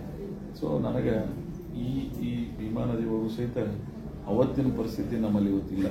ನಾವು ಹಿಂದಕ್ಕೆ ಏನೇನು ನೋಡ್ತಿದ್ದೀವಿ ನೀರು ಇಂಥ ಡ್ರಾಟ್ನಾಗೂ ಸಹಿತ ಇವತ್ತಿಗೂ ನೀರು ಸ್ವಲ್ಪ ಮಟ್ಟಿಗೆ ಅದ, ಪೂರ್ಣ ಪ್ರಮಾಣದಲ್ಲಿಲ್ಲ, ಆದರೂ ಸ್ವಲ್ಪ ಮಟ್ಟಿಗೆ ಸಮಾಧಾನ ಮಹಾರಾಷ್ಟ್ರ ಸರ್ಕಾರಕ್ಕೂ ಅಭಿನಂದಿಸಬೇಕಾಗ್ತದೆ. ಅವರು ಸಹಾಯ ಮಾಡ್ತಾ ಇದ್ದಾರೆ. ಅವ್ರು ನಮಗೆ ಸಹಾಯ ಮಾಡ್ತಾರೆ ಅನ್ನೋದಕ್ಕಿಂತ ತಮ್ಮ ಸೋಲಾಪುರ ವಾಟರ್ ಸಪ್ಲೈ ಸಂಬಂಧ ಮಾಡ್ತಾರೆ, ಅದು ನಮಗೆ ಪರೋಕ್ಷವಾಗಿ ನಮಗೂ ಸಹಾಯ ಆಗ್ತದೆ. ಸೊ ಇವೆಲ್ಲ ಈ ಭಾಗದ ನೀರಾವರಿ ಸಂಬಂಧಿಸಿದ್ರೆ ಶೈಕ್ಷಣಿಕವಾಗಿ ಎಲ್ಲರೂ ಅನೇಕ ಬದಲಾವಣೆ ತರ್ತಕ್ಕಂಥ ಪ್ರಯತ್ನ ಮಾಡಿ ನಾವು ಕಡೆ ಹೋದ್ರೆ ಅಂದರೆ ಜಳಗಿ ಕಡೆ ಹೋದ್ರೆ ಬೇರೆ ಬೇರೆ ಅನೇಕ ಕಡೆ ಗ್ರಾಮೀಣ ಭಾಗದಲ್ಲಿ ಬದಲಾವಣೆ ಮಾಡಿದ್ವಿ. ಹಾಗೆ ಕೃಷಿ ಆಧಾರಿತ ಬದುಕು ಸಹಿತ ಬದಲಾವಣೆ ಮಾಡಲಿಕ್ಕೆ ಕೃಷಿ ವಿಜ್ಞಾನ ಕೇಂದ್ರ, ಲಿಂಬೆ ಅಭಿವೃದ್ಧಿ ಮಂಡಳಿ ಈ ಭಾಗಕ್ಕೆ ಅನೇಕ ಹೊಸ ಆವಿಷ್ಕಾರಗಳನ್ನು GI ಟ್ಯಾಗ್ ಕೊಡಿಸ್ತಕ್ಕಂಥದ್ದಾಗಲಿ. ನಿಮಗೆ ಹೇಳಿನ ಬಿಜಾಪುರ ಜಿಲ್ಲೆ ಒಳಗೆ ಒಂದು GI ಟ್ಯಾಗ್ ಇರಲಿಲ್ಲ, ಒಂದಕ್ಕೂ ದ್ರಾಕ್ಷಿ ಹೇರಳವಾಗಿ ಬೆಳೀತಾರೆ, ಸೆಕೆಂಡ್ ಕ್ಯಾಲಿಫೋರ್ನಿಯಾ ಅಂತ ಕರಿತೀವಿ ನಾವು, ಆದರೂ ಅದಕ್ಕೆ ಯಾರು ತಂದಿರಲಿಲ್ಲ. ನಾನು ಇವತ್ತು GI ಟ್ಯಾಗ್ ಕೊಡಿಸ್ತಕ್ಕಂಥ ಪ್ರಯತ್ನ ಮಾಡಿದ್ವಿ. ಇವತ್ತು ಚೆನ್ನಾಗಿದ ಏನು ಡಿಪಾರ್ಟ್ಮೆಂಟ್ ಅದ ಅವ್ರು ನಮಗೆ ಸಹಾಯ ಮಾಡಿ ಇವತ್ತು GI ಟ್ಯಾಗ್ ಸಿಕ್ಕ, ಅದರ ಮುಖಾಂತರ ಹೊಸ ಆವಿಷ್ಕಾರಗಳ ಚಿಂತನೆಗಳನ್ನು ನಡೀತಾ ಇವೆ. ಇವತ್ತು ಕೋಲ್ಡ್ ಸ್ಟೋರೇಜ್ ತರ್ತಾ ಇದ್ದೀವಿ ಲಿಂಬೆ ಬೋರ್ಡ್ ಮುಖಾಂತರ. ಆ ಕೋಲ್ಡ್ ಸ್ಟೋರೇಜ್ ಬಂತು ಅಂದ್ರೆ ಸ್ವಲ್ಪ ಮಟ್ಟಿಗೆ ಇಡ್ಲಿಕ್ಕೆ ಅನುಕೂಲ ಆಗ್ತದೆ. ಆದ್ರೆ ಒಂದು ಏನಂದ್ರೆ ಲಿಂಬೆ ಹಣ್ಣು ಡ್ಯೂರಾಬಿಲಿಟಿ ಇರಂಗಿಲ್ಲ, ಅದರ ಆವಿಷ್ಯ ಭಾಳ ಕಡಿಮೆ ಇರ್ತದೆ. ಸೊ ಅದಕ್ಕಾಗಿ ಅದಕ್ಕೆ ಯಾವ ರೀತಿ ಚಿಂತನೆ ಮಾಡಬೇಕಂತ ಒಂದು ಪ್ರಯತ್ನ ಮಾಡ್ತಿದ್ದೀವಿ. ಸೊ ಶುಗರ್ ಫ್ಯಾಕ್ಟ್ರಿಗಳು ಸಹಿತ ಕೈಗಾರಿಕೆ ಬೆಳವಣಿಗೆ ಈ ಭಾಗದಲ್ಲಿ ಇಂಡಿ ಮತ್ತು ಸಿಂಧಿಯಲ್ಲಿ 5-6 ಫ್ಯಾಕ್ಟ್ರಿಗಳು. ಸುದೈವಶಾತ್ ಏನು ಹಿರೇಬೇನೂರು ಸ್ಟಾಪ್ ಆಗಿತ್ತು, ಅದು ನೆಕ್ಸ್ಟ್ ಇಯರ್ ಪ್ರಾರಂಭ ಆಗ್ತಕ್ಕಂಥ ಸೂಚನೆಗಳು ಕಂಡು ಬಂದವು. ಅದನ್ನು ಮುಂದಿನ ದಿನಮಾನದಲ್ಲಿ ನಾನು ಹೇಳಿದ್ದೀನಿ, ಅದು ಯಾರು ತೊಗೊಂಡ್ರೆ ನನ್ನ ಆತ್ಮೀಯ ಗೆಳೆಯರು ತೊಗೊಂಡ್ರವ್ರಲ್ಲ, ನಾನು ಅವ್ರಿಗೆ ಹೇಳಿನೂ ಭಾಳ ಫಾಸ್ಟಾಗಿ ನೀವು ಮಾಡಿದ್ರಿ ಅಂದರೆ ಯಾವುದೇ ಯೂನಿಟ್ಗಳು ಸ್ಲ್ಯಾಕ್ ಆಗಿ ನಿಂತು ಅದನ್ನು ಮೊದಲೇ ಒಂದು ನಿತ್ಯಗಳು ನಾವು ಮಾಡಿದೆ, ಮತ್ತೊಂದು ನಿಂದ್ರಬಾರ್ದು, ಅದನ್ನು ಚಾಲನೆ ಕೊಡ್ತಕ್ಕಂಥ ಪ್ರಯತ್ನ ಮಾಡಬೇಕು. ಇವತ್ತಿಗೂ ನನಗೆ ಒಂದು ಹಿರೇಬೇನೂರು ಜ್ಞಾನಯೋಗಿ ಶಿವಕುಮಾರ್ ಆಗಿರ್ಬೋದು, ಏನೋ ಒಂದು ಸ್ಪಂದನ ಹಾಸ್ಪಿಟಲ್, ಇವು ಯಾವೂ ಸ್ಟಾಪ್ ಆಗಬಾರ್ದು. ಇವೆಲ್ಲ ಹ್ಯೂಸ್ ಇನ್ವೆಸ್ಟ್ಮೆಂಟ್ ಮಾಡಿ ಪಾಪ ಜನ ಕಲ್ಯಾಣಕ್ಕಾಗಿ ಮಾಡಿದ್ದಾರೆ. ಆದರೆ ಪೇಯಿಂಗ್ ಕೆಪಾಸಿಟಿ ಇರಲಾರ ಬಟ್ಟೆಗೆ, ಡಾಕ್ಟರ್ಸ್ ಇರಲಾರ ಬಟ್ಟೆಗೆ ಸ್ಪಂದನೂ ಹಂಗೆ ಇದ್ದು, ನಾನು ಅದನ್ನು ದಿನೇಶ್ ಗುಂಡ್ರಾವ್ ಹೇಳಿನೋ ಅದನ್ನು ಬೇರೆ ಯಾವ ರೀತಿ ಹೋದರೆ ಅದನ್ನು ಪೂರೈಸ್ತಕ್ಕಂಥ ಪ್ರಯತ್ನ ಮಾಡೋದು, ಅಥವಾ ಅವರೇ ಹೊಸ ವಿಧದಲ್ಲಿ ಮಾಡ್ಲಿಕ್ಕೆ ಅವರು ಪಾಪ ಪ್ರಯತ್ನ ಮಾಡ್ತಾರೆ, ಆಗಲಿ ಅಂತೇಳಿ ನಾನು ಆಶಿಸಿ, ಒಟ್ಟಾರೆ ನನಗೆ ಅತ್ಯಂತ ನೋವೇನದಂದ್ರೆ ಇನ್ನೂ ರಸ್ತೆಗಳು ನಾನೇನು ಅಪೇಕ್ಷೆ ಪಟ್ಟಿದ್ದೆ ಆ ಪ್ರಮಾಣದಾಗ ರಸ್ತೆಗಳಾಗ್ತಾ ಇಲ್ಲ. ನಿಮಗೂ ಗೊತ್ತದ ಅನುದಾನದ ಹೋದ ಇಡೀ ಪ್ರಿವಿಯಸ್ ಗೌರ್ಮೆಂಟ್ನ ನಮಗೆಷ್ಟು ರಸ್ತೆಗಳಿಗೆ ಅಭಿವೃದ್ಧಿಗೆ ಅನುದಾನ ಸಿಗಬೇಕಾಯಿತು, ಸಿಕ್ಕಿಲ್ಲ. ಅದ್ರ ಕಾರಣಗಳನ್ನು ನಾನು ಇವತ್ತು ಈ ಪ್ರೆಸ್ ಗಣರಾಜ್ಯೋತ್ಸವ ದಿನ ಇದನ್ನು ರಾಜಕೀಯಗೊಳಿಸೋದಕ್ಕೆ ನನ್ನ ಮನಸ್ಸಿಲ್ಲ, ಅದ್ರ ಕಾರಣಾಂತರಗಳಿಂದ ಅದು ಆಗಿರಲಿಲ್ಲ. ಇವತ್ತು ನಾನು ಅದನ್ನು ಮುಂದಿನ ದಿನಮಾನದಲ್ಲಿ ಸರಿದೂಗಿಸ್ತಕ್ಕಂಥ ಪ್ರಯತ್ನ ನಾನು ಸತೀಶ್ ಜಾರಕಿಹೊಳಿ ಅವರು ಕೂಡಿ ಮಾತಾಡಿ, ಅವರು ಒಂದು ಸಲ ಇಲ್ಲಿ ಬಂದಿದ್ರು, ಮಾದೇವಪ್ಪ ಅವರು ಕೂಡ ಹಳವಣಿಕೆ ಡಾಕ್ಟರ್ ಬಾಬಾ ಸಾಹೇಬ್ ಅಂಬೇಡ್ಕರ್ ಅವ್ರನ್ನ ಗೌರವಿಸ್ತಕ್ಕಂಥ ಒಂದು ಕಾರ್ಯಕ್ರಮ. ಸೊ ಆ ಸಂದರ್ಭದಲ್ಲಿ ನಾವೆಲ್ಲ ಮಾತಾಡಿದ್ವಿ. ಒಟ್ಟಾರೆ 1.5 ವರ್ಷದಲ್ಲಿ ಎಷ್ಟು ಅದು ಸ್ಟೇಟ್ ಹೈವೇಸ್ ಇರ್ಬೋದು, MDR ರೋಡ್ಸ್ ಇರ್ಬೋದು, ವಿಲೇಜ್ ಲಿಂಕ್ ರಸ್ತೆಗಳಿರ್ಬೋದು, ಅವೆಲ್ಲವನ್ನ ಅಭಿವೃದ್ಧಿಪಡಿಸ್ತಕ್ಕಂಥ ಪ್ರಯತ್ನ ಮಾಡೋಣ. ಇದು ನ್ಯಾಷನಲ್ ಹೈವೇ ಆಲ್ಮೋಸ್ಟ್ ಆಲ್ ಕೊನೆ ಸ್ಟೇಜ್ದಾಗ ರೆವಿನ್ಯೂದವ್ರದ್ದೇನು ಎಕ್ವೈರೇಷನ್ ಇದಿತ್ತು, ಅದು ಮುಗೀತು ಅಂದ್ರೆ 25-26ಕ್ಕೆ ಇಲ್ಲಿ ನ್ಯಾಷನಲ್ ಹೈವೇ ಕನೆಕ್ಟಿವಿಟಿ ಆಗ್ತದೆ. ಲಾತೂರದಿಂದ ಬಿಜಾಪುರ ಬೆಳಗಾವಿವರೆಗೆ ಹೋಗಲಿಕ್ಕೆ ದೊಡ್ಡ ಅನುಕೂಲ ಆಗ್ತದೆ ಆ ರಸ್ತೆ.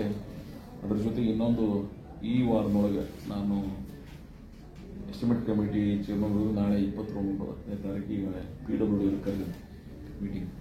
ಅಂದು ಇನ್ನೊಂದೇನು ಚಿಂತನೆ ಅದಂದ್ರೆ, ಇವತ್ತು ನಮ್ಮ ಶಿರಾ ರೋಡ್ ಲಾಸ್ಟ್ ವಿಲೇಜ್ ಚರ್ಚಾನ್ ತಾಲೂಕಿನ ಅಲ್ಲಿಂದ ಇಂಡಿ ಸಿಂಧಿಗೆ ಹರಿಸಿ ಲಿಂಗಸೂರ್ ತನ ಇದೊಂದು ಹೊಸ ಕಶಕ್ನ ತಗೊಳಕ್ ಹೇಳಿದ್ವಿ. ಅದು ಆಯಿತು ಅಂದ್ರೆ ಭಾಳ ದೊಡ್ಡ ಪ್ರಮಾಣದೊಳಗೆ ಅನುಕೂಲ ಆಗ್ತದೆ. ನೆಕ್ಸ್ಟ್ ಇಯರ್ದಾಗ ಈ ವರ್ಷ ಫೈನಾನ್ಷಿಯಲ್ ಕ್ರೈಸಿಸ್ ಇದ್ರು, ನೆಕ್ಸ್ಟ್ನಾಗರೆ ಅನುಕೂಲ ನಾನು ಹೇಳಿದ್ದು, ಅದು ಆಯಿತು ಅಂದ್ರೆ ದೊಡ್ಡ ಅನುಕೂಲ ಆಗ್ತದೆ. ಇನ್ನೊಂದು ಬ್ರಿಡ್ಜ್ ಮಹಾರಾಷ್ಟ್ರ ಕರ್ನಾಟಕ ಕನೆಕ್ಟಿವಿಟಿ, ಗುಲ್ಬರ್ಗ ಬಿಜಾಪುರ ಜಿಲ್ಲೆ ಕನೆಕ್ಟಿವಿಟಿಗೆ ಈಗಾಗಲೇ ನಾವು ರೋಡ್ಗಿ ಮತ್ತು ಉಡ್ಚಾಣದಾಗ ಬ್ರಿಡ್ಜ್ ಮಾಡಿಸಿದ್ದಾನೆ. ವೀರೇಂದ್ರ ಪಾಟೀಲ್ರು ಕಲ್ಲು ಹಾಕಿಟ್ಟಿದ್ರು, ಅದು ಮುಗಿದಿರಲಿಲ್ಲ ಅಂತೇಳಿ ನೆನಪಿಟ್ಟು ನಾನು ಮಾಡಿಸ್ದೆ. ಇವತ್ತು ನಾ ಏನು ಹುಟ್ಟಿನೋ ಆ ಊರಿನಿಂದ ಮಹಾರಾಷ್ಟ್ರ ಕನೆಕ್ಟಿವಿಟಿ ಅಲ್ಲಕ್ಕೆ ಒಂದು ಬ್ರಿಡ್ಜ್ ಮಾಡ್ತಾ ಇದ್ದೀವಿ. ಅದು ಆಲ್ರೆಡಿ ಸರ್ವೆ ಕಾರ್ಯ ಆಗ್ಯದ. ಮುಂದಿನ ದಿನದಾಗ ನಾನು ಅತೀಕ್ ಅವ್ರಿಗೆ ಫೈನಾನ್ಸ್ ಪ್ರಿನ್ಸಿಪಲ್ ಸೆಕ್ರೆಟರಿ ಹೇಳಿದ್ದು, ಅದು ನೆಕ್ಸ್ಟ್ ಇಯರ್ ಆಯಿತು ಅಂದರೆ ಇಷ್ಟು ನೇರವಾಗಿ ಇಂಡಿ, ಲಚ್ಚಾಣ್, ಪಡ್ನೂರ್, ಆಮೇಲೆ ಸ್ಟ್ರೇಟ್ ಮಹಾರಾಷ್ಟ್ರದ ಅಂಕಲಿಗೆ ಹೋಗಿ ಕಡವಾಡ್, ಸೋಲಾಪುರ ಸ್ಟ್ರೇಟ್ ಒಂದು ದುಲ್ಕೇಡ್ ಬ್ರಿಡ್ಜ್, ಇನ್ನೂ ಒಂದು ಹಿಂಗಣಿ, ಇನ್ನೂ ಒಂದು ಪಟ್ನೂರು ಅಂಕಲಿಗೆ, ಇನ್ನೂ ಒಂದು ಹಿಳ್ಳಿ ಹತ್ರ, ಅದರ ನಂತರ ಚಿಕ್ಕಮಣೂರು, ಹಿರೇಮಣೂರು, ಅದರ ನಂತರ ರೋಡಿಗೆ ಉಡ್ಚಾಣ್. ಇಷ್ಟು ಸನಿ ಬ್ರಿಡ್ಜಸ್ ಬೇರೆ ಭೀಮಾ ನದಿ ಒಳಗಾಗಲಿ ಯಾವುದೇ ನದಿ ಒಳಗಾಗಲಿ ಇಷ್ಟು ಕಡಿಮೆ ಅಂತರದಾಗ ಬ್ರಿಡ್ಜಸ್ ಇದ್ದದ್ದು ಬೇರೆ ಯಾವ ತಾಲೂಕನೂ ಇಲ್ಲ. Only Indi, because it is our priority. Connectivity ನಾನು ಮೊದಲೇ ಹೇಳಿದಂಗೆ ಅದು ಎಲ್ಲ ಆ್ಯಂಗಲ್ದಾಗ ಇರಬೇಕಾಗ್ತದೆ. ಸೊ ಅದಕ್ಕಾಗಿ ಈ ಯೋಜನೆಗಳು ಜಾರಿಗೆ ಬಂದು ಅಂದ್ರೆ ಈ ತಾಲೂಕಿಗೆ ಇನ್ನೊಂದಿಷ್ಟು ಅನುಕೂಲ ಆಗ್ತದೆ. ಸೊ ರೈಲ್ವೆ ಬ್ರಾಡ್ಗೇಜ್ ಆಗಿದೆ, ಅದು ಮುಂದಿನ ದಿನಮಾನದೊಳಗೆ ಫಾಸ್ಟಾಗಿ ಅಲ್ಲೊಂದಿಷ್ಟು ಗೂಡ್ಸ್, ಈ ಗೂಡ್ಸ್ ಅಲ್ಲೇನು ಗೂಡ್ಸ್ ಲಿಫ್ಟ್ ಮಾಡ್ಲಿಕ್ಕೆ ಒಂದು ದೊಡ್ಡ ಪ್ರಮಾಣದೊಳಗೆ ಒಂದು ಗೋಡೌನ್ ಮಾಡಬೇಕಾಗ್ತದೆ. ನಾನು ಅದನ್ನು ಹೇಳಿದ್ದು ಮತ್ತು MP ಅವರು ಅದನ್ನು ಪ್ರಯತ್ನ ಮಾಡಬೇಕಾಗ್ತದೆ. ಯಾಕಂದ್ರೆ ಬೂದಾಳದ ಸರ್ವೆ ನಂಬರ್ದೊಳಗೆ ಸ್ಮಾಲ್ ಸ್ಕೇಲ್ ಇಂಡಸ್ಟ್ರಿ ಡೆವಲಪ್ ಮಾಡ್ತಾ ಇದ್ದೀವಿ. ಈಗಾಗಲೇ ಟೆಂಡರ್ ಕರೆದಿದ್ದೀವಿ, ಟೆಂಡರ್ ಫ್ಲೋಟ್ ಆಗ್ಯದ. Within short time will start that work. ಅದು ಸ್ಟಾರ್ಟ್ ಆಯಿತು ಅಂದ್ರೆ ರಾ ಮಟೀರಿಯಲ್ ರೈಲ್ವೆ ವ್ಯಾಗನ್ಗಳ ಮುಖಾಂತರ ಅಲ್ಲೇ ಲೋಡ್ ಅನ್ಲೋಡ್ ಆಯಿತು ಅಂದ್ರೆ ನಮಗೇನು ಸಣ್ಣ ಕೈಗಾರಿಕೆ ಮಾಡಿ ಬೆಳವಣಿಗೆ ಬದುಕನ್ನು ಕಟ್ಕೋಬೇಕಾದ್ರೆ ಅವರಿಗೆ ಅದರ ಅನುಕೂಲ ಆಗ್ತದೆ. ಆ 22-24 ಎಕರೆ ಏನು ಬುಧಾಳ ಸರ್ವೆ ನಂಬರ್ ನಾನು ಮಾಡಿನೂ ಅದು ಸ್ಮಾಲ್ ಸ್ಕೇಲ್ ಇಂಡಸ್ಟ್ರಿ ಒಳಗೆ ಕೈಗಾರಿಕಾ ಸಣ್ಣ ಪ್ರಮಾಣದ ಏನು ಉದ್ಯಮಿಗಳದಾರ ಅವ್ರಿಗೆ ಅನುಕೂಲ ಆಗ್ತದೆ. ಸೊ ಅದನ್ನು ಸಹಾಯ ಮಾಡ್ತಕ್ಕಂಥ ಪ್ರಯತ್ನ ಮಾಡೋದು. ಹಾಗೆ ಉಳಿದ ರಂಗದಲ್ಲೂ ಸಹಿತ ಪ್ರೈವೇಟ್ದವ್ರಿಗೆ, ಗೌರ್ಮೆಂಟ್ದವರು ಎಜುಕೇಷನ್ ಇನ್ಸ್ಟಿಟ್ಯೂಷನ್ಸ್ ಬೆಳೆಸಬೇಕಾಗ್ತದೆ. ಸೊ ಆ ಪ್ರಯತ್ನಗಳನ್ನು ಮಾಡ್ತಾ ಇದ್ದೀವಿ. ನೀವೇ ನೋಡಿರಿ, ಬಿಜಾಪುರ ಬಿಟ್ಟರೆ ಇವತ್ತು ಸ್ಟೇಡಿಯಂ ಓನ್ಲಿ ಇಂಡಿ. ಇಲ್ಲಿ ಬಹಳ ಸಲ ಅದನ್ನು ಡೆವಲಪ್ಮೆಂಟ್ ಆ್ಯಂಗಲ್ ಒಳಗೆ ಒಂದು ಸ್ಟೇಟ್ ಲೆವೆಲ್ ಲೈನ್ ಬೋರ್ಡ್ ಆಗಲಿ, ಮಿನಿ ವಿಧಾನಸೌಧ ಆಗಲಿ, ನಿನ್ನೆ ಒಂದು ಮೆಗಾ ಮಾರ್ಕೆಟ್ ಇದು ಕೊಡ್ತಾ ಇದ್ದೀವಿ, ಸ್ಟಾರ್ಟ್ ಮಾಡಿದ್ದೀವಿ ನಾವು. ಸೊ ದೀಸ್ ಆರ್ ಆಲ್ ಇಲ್ಲಿ ಒಂದು ಬೆಳವಣಿಗೆ ಅನುಕೂಲ ಆಗ್ತದೆ. ಸೊ ಈಗಾಗಲೇ ಈ ವರ್ಷ 25 ಕೋಟಿ ರೂಪಾಯಿ ಅನುದಾನಗಳು ಆಗ್ತಾರೆ. ನಾನು ಅದನ್ನು ಬಹಳ ಪ್ರಾಮುಖ್ಯವಾಗಿ ಇಲ್ಲಿ ಜನರ ಬೇಡಿಕೆ, ಇಂಡಿ ನಮ್ಮ ತಾಲೂಕಿನ ಹೆಡ್ ಕ್ವಾರ್ಟರ್ ಬಹಳ ಜನದ ದಶಕಗಳ ಬೇಡಿಕೆ ಇತ್ತು, ಶಾಂತೇಶ್ವರದು ರಸ್ತೆ ಮಾಡಿಕೊಡ್ರಿ ಅಂತ ಹೇಳಿ. ಅಲ್ಲಿ ಜನರ ಈ ನಗರವಾಸಿಗಳನ್ನ ಮೇರೆಲ್ಲ ಪ್ರಯತ್ನ ಮಾಡಿ ಅಲ್ಲೊಂದು ರೋಡ್ ಡೆವಲಪ್ಮೆಂಟ್ ಮಾಡ್ತಾ ಇದ್ದೀವಿ. ಅಲ್ಲಿ ಮನೆಗಳನ್ನು ತೆರವುಗೊಳಿಸಿ ಒಂದು ಪಾರ್ಟ್ ನಾನು ಕೊಡ್ತೀನಿ, ಒಂದು ಪಾರ್ಟ್ ನಾನು ಸಂಸ್ಥಾದವ್ರು ಕೊಡ್ತಾರೆ, ಇನ್ನೊಂದು ಪಾರ್ಟ್ ಊರವರು ಕಾಂಟ್ರಿಬ್ಯೂಷನ್ ಮಾಡ್ರಿ ಅಂತೇಳಿ ನಾವೆಲ್ಲ ಮಾಡ್ಬೋದು. ಆದ್ರೆ ನಾನು ಯಾಕೆ ಹೇಳಿದೆ ಅಂದರೆ ನಾವೆಲ್ಲ 20-30-35 ವರ್ಷದಿಂದ ರಾಜಕಾರಣಕ್ಕೆ ಫಸ್ಟ್ ZP ಮೆಂಬರ್ ಆದ ಕಡೆ ಈ ಟೆನಿಡಾ, ನೆದರ್ಲ್ಯಾಂಡ್ ವಾಟರ್ ಸಪ್ಲೈ ಸ್ಕೀಮ್ಸ್ ಬರ್ತಿದ್ವು. ಕಾಂಟ್ರಿಬ್ಯೂಷನ್ ಎಷ್ಟಿರ್ತಿತ್ತು, ಜಸ್ಟ್ 0.5. ಕಾರಣ ಏನಂದ್ರೆ ಈ ಯೋಜನೆ ಎಲ್ಲಾನು ಸರ್ಕಾರದು ಅಥವಾ ಯಾರ್ದೋ ಸಹಾಯದಿಂದ ಆಯ್ತು ಅಂತಲ್ಲ, ನಮಗೂ ಇದರ ಕಾಂಟ್ರಿಬ್ಯೂಷನ್ ಅದು ಅಂತೇಳಿ ಜನಸಮುದಾಯದ ಬಳಿ ಆ ಭಾವನೆ ಬರಲಿ, ಇದಕ್ಕೆ ನಾನು ಕಾರಣೀಭೂತಿದ್ದೀನಿ ಅಂತಕ್ಕಂಥ ಭಾವನೆ ಬರಲಿ ಅಂತಕ್ಕಂಥ ಸೂಕ್ಷ್ಮ ದೃಷ್ಟಿಯಿಂದ ಒಂದು ಪಾಲು ಜನರ ಪಾಲುದಾರಿಕೆ, ಒಂದು ಪಾಲ ಸಂಸ್ಥೆದವರು, ಒಂದು ಪಾಲ ನಾನು ಪ್ರತಿನಿಧಿಯಾಗಿ ಮಾಡ್ತಕ್ಕಂಥ ಪ್ರಯತ್ನ ಮಾಡ್ತಿದ್ದೀವಿ. ಅವರೊಂದು ಅಂದಾಜು ಮಾಡಿದ 1.5 ಕೋಟಿ, ಸೊ 50 ಲಕ್ಷ ರೂಪಾಯಿ ಮೊದಲನೇ ಹಂತದೊಳಗೆ ಮಾಡಲಿಕ್ಕೆ ನಾನು ಮಾಡ್ತಿದ್ದೀನಿ. ಅದು ಆಯಿತು ಅಂದ್ರೆ ಇಂಡಿ ಮತ್ತು ಶಾಂತೇಶ್ವರ ಮತ್ತು ಹುಸೇನ್ ಬಾಷೆ ಇವೆರಡು ಪ್ರಮುಖ ದೇವರಿದ್ದು. ಈ 2 ಪ್ರಮುಖ ದೇವಸ್ಥಾನಗಳಿಗೆ ಈಗಾಗಲೇ ನಾನು ಅದನ್ನು ಮಾಡಿದ್ದೆ. ಹುಸೇನ್ ಬಾಷೆ ದರ್ಗಾಕ್ಕೆ ನೀವೆಲ್ಲ ನೋಡಿರಿ ಅಲ್ಲಿ ರೋಡ್ ಹೆಂಗಿತ್ತು ಅಂತೇಳಿ. ಅಗರ್ಖೇಡ್ ರೋಡ್ದಿಂದ ನೀವು ಅಲ್ಲಿ ಹೋಗ್ಬೇಕಾದ್ರೆ ನರಕ ಯಾತನೆ ಇತ್ತು. ಇಡೀ ಇಂಡಿ ಒಳಗೆ ಯಾರ್ದಾರ ಬೆಸ್ಟ್ ರೋಡ್ ಇವತ್ತಿದ್ರೆ ಅದು ಆ ರಸ್ತೆ ಹುಸೇನ್ ಬಾಷಾ ದರ್ಗಾದವರಿಗೆ. ಇವತ್ತು ಶಾಂತೇಶ್ವರ ಸಹಿತ ಈ ಅವಧಿ ಒಳಗೆ ಅದು ಹೆಂಗಾಗ್ಯದ ಅಷ್ಟೇ ಚೆನ್ನಾಗಿ ಈ ರೋಡ್ ಸಹಿತ ಮಾಡಿದೀವಿ ಅಂದ್ರೆ ನಾಳೆ ಈ ಗ್ರಾಮಕ್ಕೆ ಹೊಸ ವಿಧಾನ ಆಗ್ತದೆ. ನಾವು ರಸ್ತೆಗಳನ್ನು ಅಗಲೀಕರಣ ಮಾಡುವಲ್ಲಿ ಬಹಳ ಜನರ ಸಹಾಯದಿಂದ ತಗೊಂಡಿದ್ದೀವಿ. ಅವರೆಲ್ಲರನ್ನ ಅಭಿನಂದಿಸ್ತೇನೆ. ಆದ್ರೆ ಅವ್ರಿಗೆ ಸಹಾಯ ಮಾಡೋದಾಗಲಿಲ್ಲ. ಬಹಳ ಜನ ನಂದೆಲ್ಲ ತ್ಯಾಗ ಮಾಡ್ಯಾರ. ಆದರೆ ಯಾರದೇ ತ್ಯಾಗ ಮಾಡಲಾರ್ದೆ ಯಾವುದೋ ಒಬ್ರಿಗೆ ತ್ಯಾಗಂಗಿಲ್ಲ. ನಾನೇ ಹೇಳ್ದಲ್ಲ, ನೀವು ಬಿಜಾಪುರ ಜಿಲ್ಲೆ, ಅಖಂಡ ಬಿಜಾಪುರ ಜಿಲ್ಲೆ ಜನ ಭೂಮಿ ಕಳ್ಕೊಂಡಿದ್ವಿ ಅಂತ ಹೇಳಿ ಇವತ್ತು ಶಾಪುರ, ಸುರ್ಪುರ, ರಾಯಚೂರು, ಕೋಲಾರ ಇವತ್ತು ಅವರೆಲ್ಲರೂ ನಮ್ಮ ನಮ್ಮ ತ್ಯಾಗದಿಂದ ಅವ್ರು ಬದುಕ್ತಂತ. ಆದ್ರೆ ಟೇಲೆಂಟ್ ಅದ ನಾವು ಹುಟ್ಟಿದ್ವಿ. ನಮ್ಮ ದುರ್ದೈವ ಎಂಥದ್ದು ಅಂದ್ರೆ ಸೊ ಮೊದಲಿನ ಅವ್ರು ಇಚ್ಛಾಶಕ್ತಿ ಇಟ್ಟಿದ್ರಂದ್ರೆ ಇದು ಆಗ್ತಿರ್ಲಿಲ್ಲ. ನಾನು ಅವ್ರನ್ನ ತಪ್ಪು ತನಗಿಲ್ಲ. ಅವತ್ತಿನ ಸ್ಥಿತಿ ಇಷ್ಟು ಅವೇರ್ನೆಸ್ ಇರಲಿಲ್ಲ.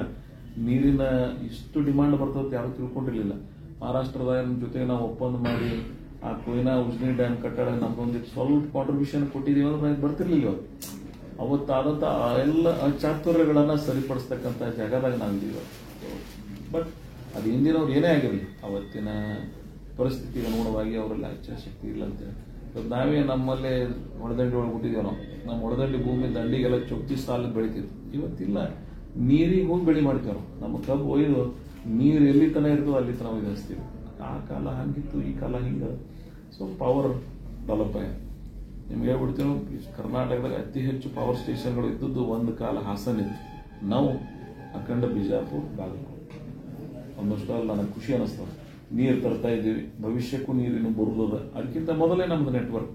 ನೀರು ಎತ್ತೋಳಿ ಮಾಡ್ಬೇಕಾದ್ರೆ ಕರೆಂಟ್ ಬೇಕಾಗ್ತದೆ, ಪವರ್ ಬೇಕಾಗ್ತದೆ. ಸೊ ಆ ಕೆಲಸ ಪಿಟಿಷನ್ ಮುಖಾಂತರ, ಹೆಸ್ಕಾಂ ಮುಖಾಂತರ ಆ ಕಾರ್ಯ ನಡೀತಾ ಇದೆ. ನನಗೆ ನೀವೇ ನೋಡಿರಿ, ಮೊದಲು ಲೈಟ್ ವೋಲ್ಟೇಜ್ ಹಂಗಿರ್ತಿತ್ತು. ಇಷ್ಟೆಲ್ಲ ಪವರ್ ಸ್ಟೇಷನ್ ಆಗಿರುತ್ತೆ, ವೋಲ್ಟೇಜ್ ಪ್ರಾಬ್ಲಮ್ ಇಲ್ಲ. ನಾನೇ ಒಂದು ದಿವಸ ಯಾವುದೋ ಇದಕ್ಕೆ ಹೋಗಿದ್ದೆ, ಸಾತ್ಲಂಗ ಹೋಗಿ. ನಮ್ಮ ವಿ.ಎಚ್. ಬಿರಾದರ್ ಅವರ ಗ್ರಾಮ ಪಂಚಾಯತಿ ಮುಂದೆ ಅವ್ರದ್ದು ಮೂರ್ತಿ ಅದು. ನಾನು ಅಲ್ಲಿ ಕೂತು ಸಂಜೆ ಮುಂದೆ ಸಾಯಂಕಾಲ ಭಾಷಣ ಮಾಡಬೇಕಾದ್ರೆ ಲೈಟ್ ದಾರಿನಂಗೆ ಇರ್ತಿತ್ತು. ಅಲ್ಲಿ ಹಿರಿಯರೊಬ್ರು ನಾನು ಆತ್ಮೀಯರು ಬಡಪಣ ಕೇಳಿದೆ, ನನಗೆ ಎಷ್ಟಾಗಿ ಡಿಮ್ಮದು ಇಲ್ಲ ಇರುತ್ತೆ, ಇಲ್ಲ ಅದು ವೋಲ್ಟೇಜ್ ಪ್ರಾಬ್ಲಮ್ ಅದಂತೆ.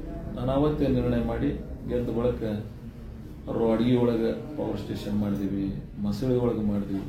ಇಂಥವೆಲ್ಲ ಕಡೆ ನಾ ತಂಗಿ ವರ್ಕ್ ನಡೆದ. ಹೊಸದಾಗಿ ಬೈರುಣಿಗೆ ಮಾಡ್ಲಕತ್ತಿದ್ದೀವಿ, ನಿಂಬಾಳ ಮಾಡ್ಲಕತ್ತೀವಿ, ಅಗಸ್ತಾಳ್ ಮಾಡೋರಿದ್ದೀವಿ, ಅಡಲ್ ಸಂಘ ತೊಗೊಳಕತ್ತೀವಿ. ಆಮೇಲೆ ದುಡುಕೇಡ 33 110 ಮಾಡ್ಲಕತ್ತೀವಿ. ಇವೆಲ್ಲ ಬದಲಾವಣೆ ಆದ್ಮೇಲೆ ಆಟೋಮೆಟಿಕ್ ಎಲ್ಲರೇ ನಮಗೆ ಲೋ ವೋಲ್ಟೇಜ್ ಕಾಣಿಸ್ತದ. ಈ 25-30 ವರ್ಷ ಇಂಡಿ ಒಳಗೆ ಹಿಂದೆ ತಿರುಗಾಡ್ತಿದೀವಿ. ಇವತ್ತೇನೋದನ್ನು ನಮಗೆ ಸೂಕ್ಷ್ಮ ಕಾಣಿಸ್ತದೆ. ಸೊ ಆ ಬದಲಾವಣೆ ನೋಡ್ತಾ ಇದ್ದೀವಿ. ಹಗಲು ಉಳಿತವ್ರಿಗೆ ಪೂರ್ತಿ ಸಿಟಿ ಒಳಗೆ ಮತ್ತೆ ಆಫ್ ಮಾಡಂಗಿಲ್ಲ. TMC ರಿಲೇ ಅಂತಾರೆ ಅವರು.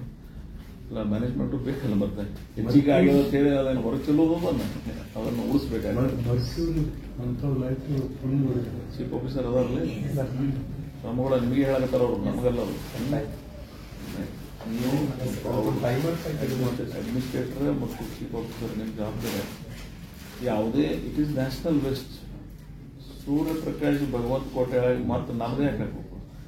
ಎಷ್ಟು ಸೇವಿಂಗ್ ಮಾಡ್ತೀರಿ, ಇಂದಿನ ಉಳಿತಾಯ ನಾಳಿನ ಭವಿಷ್ಯಕ್ಕೆ ಅದಕ್ಕೆಷ್ಟು ನಮ್ಗೆ ಸಹಾಯ ಮಾಡ್ತಾರೆ. ಅದನ್ನ ಮಾಡ್ತಕ್ಕಂಥ ಪ್ರಯತ್ನ ಮಾಡೋದು. ಒಟ್ಟಾರೆ ಬದಲಾವಣೆ ಈ ಪ್ರದೇಶದೊಳಗಾಗಿ. ಅದರ ಮುಂದಿನ ದಿನಮಾನದಾಗ ಇನ್ನೊಂದಿಷ್ಟು ಹೊಸ ವಿಚಾರದೊಂದಿಗೆ ನಾನು ನಗರಸಭೆ ಆಗ್ಲಿಕ್ಕೆ. ಆ ನಗರಸಭೆ ಆಯಿತು ಅಂದ್ರೆ ಅದಕ್ಕೆ ಏನೇನು ಪಾಪ್ಯುಲೇಷನ್ ಏನೇನು ಡೆವಲಪ್ಮೆಂಟ್ ಮಾಡಬೇಕು ಅದನ್ನು ಮುಂದಿನ ದಿನಮಾನದಾಗ ಮಾಡೋದು. ಒಂದು ಏನಾಗಿದೆ ಅಂದ್ರೆ ಲೋಕಲ್ ಬಾಡಿ ಕಾರಣಾಂತರಗಳಿಂದ ಅಸ್ತಿತ್ವಕ್ಕೆ ಬಂದಿಲ್ಲ, ಬಟ್ ಬರಬೇಕು. ನಾವೆಲ್ಲ ವಿಕೇಂದ್ರೀಕರಣದ ವ್ಯವಸ್ಥೆ ಮೇಲೆ ವಿಶ್ವಾಸ ಇರ್ತಾವೆ. ವೆದರ್ ಇಟ್ ಈಸ್ ಪಂಚಾಯತಿ, ಗ್ರಾಮ ಪಂಚಾಯತಿ ಮಾತ್ರ ಇನ್ವಾಲ್ವ್ಮೆಂಟ್ ಅದ. ತಾಲೂಕ್ ಪಂಚಾಯತಿ ಚುನಾವಣೆ ಆಗಲಿಲ್ಲ, ಜಿಲ್ಲಾ ಪಂಚಾಯತ್ ಚುನಾವಣೆ ಆಗಲಿಲ್ಲ, TMC ಚುನಾವಣೆ ಅಧಿಕಾರ ಇದ್ರೂ ಸಹಿತ ಕೋರ್ಟ್ ಇದರಿಂದ ಆ OBC ಕ್ಯಾಟಗರಿ ಮೇಂಟೈನ್ ಮಾಡೋಕ್ಕಲ್ಲ. ಬಿಕಾಸ್ ಆಫ್ ದಟ್ ಇಶ್ಯೂ ಅದು ಸಹಿತ ಇವತ್ತು ಕಾನ್ಸ್ಟಿಟ್ಯೂಟ್ ಆಗಿಲ್ಲ. ನನಗೆ ಎಲ್ಲಕ್ಕಿಂತ ಕೆಟ್ಟ ಮುನ್ಸಿಪಾಲಿಟಿ ಮೆಂಬರ್ಗಳ ಅವಧಿ ಅದನ್ನು ಕನ್ಸಿಡರ್ ಮಾಡ್ತಾರೆ. ಪಾಪ ಅವ್ರು ಅವಧಿ ಸಿಗ್ತದಿಲ್ಲ. ಫಸ್ಟ್ ಡೇ ಆಫೀಸ್ ಚಾರ್ಜ್ ತಗೊಳ್ಳೋದು ಹಿಡಿದ್ರೆ ತಡ ಇದ್ರೆ ನಡೀತಿತ್ತು. ಇವರು ಮೊದಲೊಂದು ಅವಧಿ ಮುಗಿಸ್ಕೊಂಡ್ರೆ ಎರಡನೇ ಅವಧಿ ಒಳಗೆ ಮೊನ್ನೆ UD ರಿವ್ಯೂ ಮಾಡಾಗ ಆಲ್ಮೋಸ್ಟ್ ಆಲ್ ಎಲ್ಲ ಪ್ರಿನ್ಸಿಪಲ್ ಸೆಕ್ರೆಟರೀಸ್ ಬಂದಿರೋದಲ್ಲ. ಮೆಟ್ರೋ ಇರ್ಬೋದು, UD ಅಲ್ಲ, BBMP, BDA ಅಲ್ಲ ಅಂತ ಮಿಡಿನ ಒಂದು ವಿಚಾರ ಮಾಡೋದ್ರಿ. ಪಾಪಿ ಮೆಂಬರ್ಗಳ ಪರಿಸ್ಥಿತಿ ಏನು ಇವತ್ತಿಗೆ ವರ್ಷಗಟ್ಟಲೆ ಅವ್ರಿಗೆ ಅಧಿಕಾರವಿಲ್ಲ ಮತ್ತು ಅವ್ರ ಅವಧಿನ ಮುಗಿತದಂದ್ರೆ ಇವೆಲ್ಲ ಅವೈಜ್ಞಾನಿಕ ವಿಚಾರಗಳನ್ನು ಸರ್ಕಾರಗಳು ಪರಿಶೀಲಿಸಬೇಕಾಗ್ತದೆ. ಈ ದೇಶದ ನ್ಯಾಯಾಂಗ ವ್ಯವಸ್ಥೆ ಬಗ್ಗೆ ನಮಗೆಲ್ಲ ಗೌರವ ಅದ. ಆದರೆ ನ್ಯಾಯಾಂಗನೂ ಸಹಿತ ತ್ವರಿತವಾಗಿ ಎಲ್ಲಿ ನೀಡಬೇಕಲ್ಲಿ ನೀಡಬೇಕಾಗ್ತದೆ ಆದ್ಯತೆಗಳು. ನಾನು ಅದೊಂದೇ ಹೇಳಂಗಿಲ್ಲ. ಇಲ್ಲೇ ನನ್ನೊಂದು ರೋಡ್ ಅದ ಕೆಟ್ಟ ಅನಿಸ್ತದೆ. ನಾನು ಆ ಮಹಾವೀರ್ ಸರ್ಕಲ್ಗೆ ಹೋದೆ ಅಂದ್ರೆ ಅಲ್ಲಿ ಒಂದು ನ್ಯಾಯಾಂಗದ ವ್ಯವಸ್ಥೆ ಕಂಡಾಗ ಎಷ್ಟು ಜನ ಫ್ಲೋಟಿಂಗ್ ಪಾಪ್ಯುಲೇಷನ್ ಇಂಡಿಯಾಗೆ ಡೈಲಿ ಎಷ್ಟು Monday Tuesday Wednesday 1 lakh above floating population. ಕನಿಷ್ಠ 13,000 ವೆಹಿಕಲ್ ಮೂವ್ಮೆಂಟ್ ಇರ್ತದ. ಯಾರು ಅದನ್ನು ಯಾರು ನಿಲ್ಸೋರು? ಆ ರಸ್ತೆಗಳನ್ನ ಮಹಾವೀರ್ ಸರ್ಕಲ್ದಿಂದ ಅಲ್ಲಿ ಹೋಗಿ ಮುಟ್ಕೊಂಡು ಒಂದು 4 ಜನರ ಅನುಕೂಲಕ್ಕೆ ಕೋರ್ಟ್ದಾಗ ಡಿಲೇ ಮಾಡಿದ್ರಿ ಅಂದ್ರೆ ಎಷ್ಟು ಜನರಿಗೆ ಅದರ ಅನುಕೂಲ ಆಗ್ತದೆ ಅಂತಕ್ಕಂಥ ಪರಿಜ್ಞಾನಗಳು ಆಡಳಿತ ವ್ಯವಸ್ಥೆಗೂ ಇರಬೇಕಾಗ್ತದೆ, ಘನವೆತ್ತ ನ್ಯಾಯಾಂಗದ ವ್ಯವಸ್ಥೆಗೂ ಇರಬೇಕಾಗ್ತದೆ. ನನ್ನ ಸೂಕ್ಷ್ಮ ಭಾವನೆ. ಅವ್ರ ಬಗ್ಗೆ ನಮಗೆ ಗೌರವ. ಆದರೆ ಕೆಲವು ವಿಚಾರಗಳು ಜನರ ಸಮಸ್ಯೆಗಳನ್ನು ಸ್ಪಂದಿಸಬೇಕಾಗ್ತದೆ. ನೀವು ಟೈಮ್ ಬೌಂಡ್ ಹಾಕಿ ಡಿಸಿಷನ್ಸ್ ತಗೊಳ್ಳಿಲ್ಲ ಅಂದ್ರೆ ಅದರ ಅಲ್ಟಿಮೇಟ್ ಇಂಪ್ಯಾಕ್ಟ್ ಯಾರ ಮೇಲೆ ಆಗ್ತದೆ ಅನ್ನೋದನ್ನು ಗಮನಿಸಬೇಕಾಗ್ತದೆ. ನಾನು ಅದನ್ನು ಬೇರೆ ರೀತಿಯೊಳಗೆ ಗಮನಿಸಬೇಕಂತ ಪ್ರಯತ್ನ ಮಾಡೋಣ. ಸೊ ನಂಜುಂಡಪ್ಪ ವರದಿ ಪ್ರಕಾರ ಅತ್ಯಂತ ಹಿಂದುಳಿದ ಪ್ರದೇಶ ಏನಿತ್ತು, ಮತ್ತೊಂದು ಸರ್ವೆ ಮಾಡ್ಲಿಕ್ಕೆ ನಾನು ರಾಯರೆಡ್ಡಿ ಒಂದು ಇದನ್ನು ಕೂಡಿಸಿ ನಮ್ಗೆ ಹೇಳಿದ್ದೇವೆ. ಇನ್ನೊಂದು ಸರ್ವೆ ಆಗಿದೆ. ಹಿಂದೇನಿತ್ತು, ಇವತ್ತೇನದ ಕರ್ನಾಟಕದ 233-34 ತಾಲೂಕು ಏನದ, ಈ ತಾಲೂಕುಗಳು ಇವತ್ತಿನ ಸ್ಥಿತಿ ಏನದ, ಅದಕ್ಕೆ ನಾನು ಅದನ್ನು ಆ ಸಮಿತಿ ಈಗಾಗಲೇ ಮೊನ್ನೆ ಬೆಳಗಾವಿ ಸೆಷನ್ ಮುಖ್ಯಮಂತ್ರಿಗಳು ಘೋಷಣೆ ಮಾಡಿದ್ದಾರೆ. ಅದು ಇನ್ನೊಮ್ಮೆ ಎಲ್ಲ ಕಡೆ ವೈಜ್ಞಾನಿಕವಾಗಿ ಅತ್ಯಂತ ಇವತ್ತಿನ ಹೊಸ ಆವಿಷ್ಕಾರದಿಂದ ಅದೊಂದು ಸಮೀಕ್ಷೆ ಆಗಲಿ. ಏನು ನಂಜುಂಡಪ್ಪ ವರದಿ ಇತ್ತು ಅದರಂಗೆ ಈ ವರದಿಗೂ ಸಹಿತ ಮುಂದಿನ ದಿನಮಾನದಲ್ಲಿ ಆ ಒಂದು ಪ್ರಯತ್ನ ಮಾಡ್ತಾರೆ ನೋಡೋದು. ಮತ್ತು PG ಸೆಂಟರ್ ತರಿಸ್ಬಿಟ್ಟು ನಾವು ಆಲ್ರೆಡಿ ಒಂದು ಅಕ್ಕಮಹಾದೇವಿ ವಿಶ್ವವಿದ್ಯಾಲಯ ಏನದ, ಇಲ್ಲೊಂದು PG ಸೆಂಟರ್ ಮಾಡಿದ್ರೆ ಜನರಿಗೆ ಅನುಕೂಲ ಆಗ್ತದೆ. ಸೊ ಹಾಗೆ BAMS ಕಾಲೇಜ್ ಬಗ್ಗೆನೂ ಹೇಳಿಲ್ಲ. ಬಟ್ ಅದು ತಾಯಿ ಮಗು ಆಸ್ಪತ್ರೆ, ನಮ್ಮಲ್ಲಿ ಆಪರೇಷನ್ಸ್ ಕಡಿಮೆ ಅಂತೇಳಿ ಇದ್ರಾಗ ಗೊತ್ತಿಲ್ಲ ನಮಗೆ. ಬಟ್ ನೆಕ್ಸ್ಟ್ ಫ್ಯೂಚರ್ದಾಗ ಅದನ್ನು ಸಹಾಯ ಮಾಡ್ತಾರೆ ಪ್ರಯತ್ನ ಮಾಡೋದು. ಹಾಗೆ ಮುಂದಿನ ಬಂದಾಗ ಅನೇಕ ಹೊಸ ಬಡಾವಣೆಗಳಿಗಾಗಲಿ ರಸ್ತೆಗಳನ್ನು ಅಭಿವೃದ್ಧಿಪಡಿಸ್ಲಿಕ್ಕೆ ನನಗೆಲ್ಲಕ್ಕಿಂತ ನೋವೇನಂದ್ರೆ ಇಲ್ಲಿ ಒಳ ರಸ್ತೆಗಳು ಅಭಿವೃದ್ಧಿ ಆಗಿಲ್ಲ. ಸೊ ಅದಕ್ಕೆ ಅವು ಸರಿದೂಗಿಸ್ತಕ್ಕಂಥ ಪ್ರಯತ್ನ ಮಾಡೋದು. ವಿಕಲಚೇತನರಿಗೆ ಅದು ಸಹಾಯ ಮಾಡಕ್ಕೆ ಒಂದು ಹೊಸ ಯೋಜನೆ ಸರ್ಕಾರದೊಳಗದೆ, ಅದು ಸಹಿತ ಸಹಾಯ ಮಾಡ್ತಕ್ಕಂಥ ಪ್ರಯತ್ನ ಮಾಡೋದು. ಇವೆಲ್ಲ ಕೆರೆಗಳನ್ನು ತುಂಬಿಸ್ತಕ್ಕಂಥ ಪ್ರಯತ್ನ ಮಾಡಿದ್ದೀವಿ. ಹೊಸದಾಗಿ ಇನ್ನೊಂದು 4 ಕೆರೆಗಳನ್ನು ಕೂಡಿಸಿ ಒಟ್ಟಾರೆ ಎಲ್ಲ ಆ್ಯಂಗಲ್ದೊಳಗೆ ಡೆವಲಪ್ಮೆಂಟ್ ಮಾಡಲಿಕ್ಕೆ ಅನುಕೂಲ ಆಗ್ತದೆ. ಮತ್ತು ಈ ವರ್ಷ ಒಂದಿಷ್ಟು ಫಂಡ್ ರಿಲೀಸ್ ಮಾಡ್ಸೀನಿ.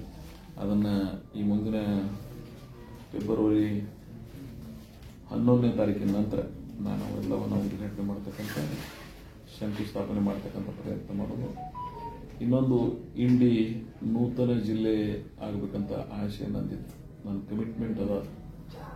ಅದು ಏನೋ ಬರುವುದೊಂದೊಮ್ಮೆ ಬರುವ ಕಾಲಕ್ಕೆ ಇರುವುದು, ಯಾರು ಇಚ್ಛೆಗೂ ಅದು ನಡೆಯುವುದಿಲ್ಲ.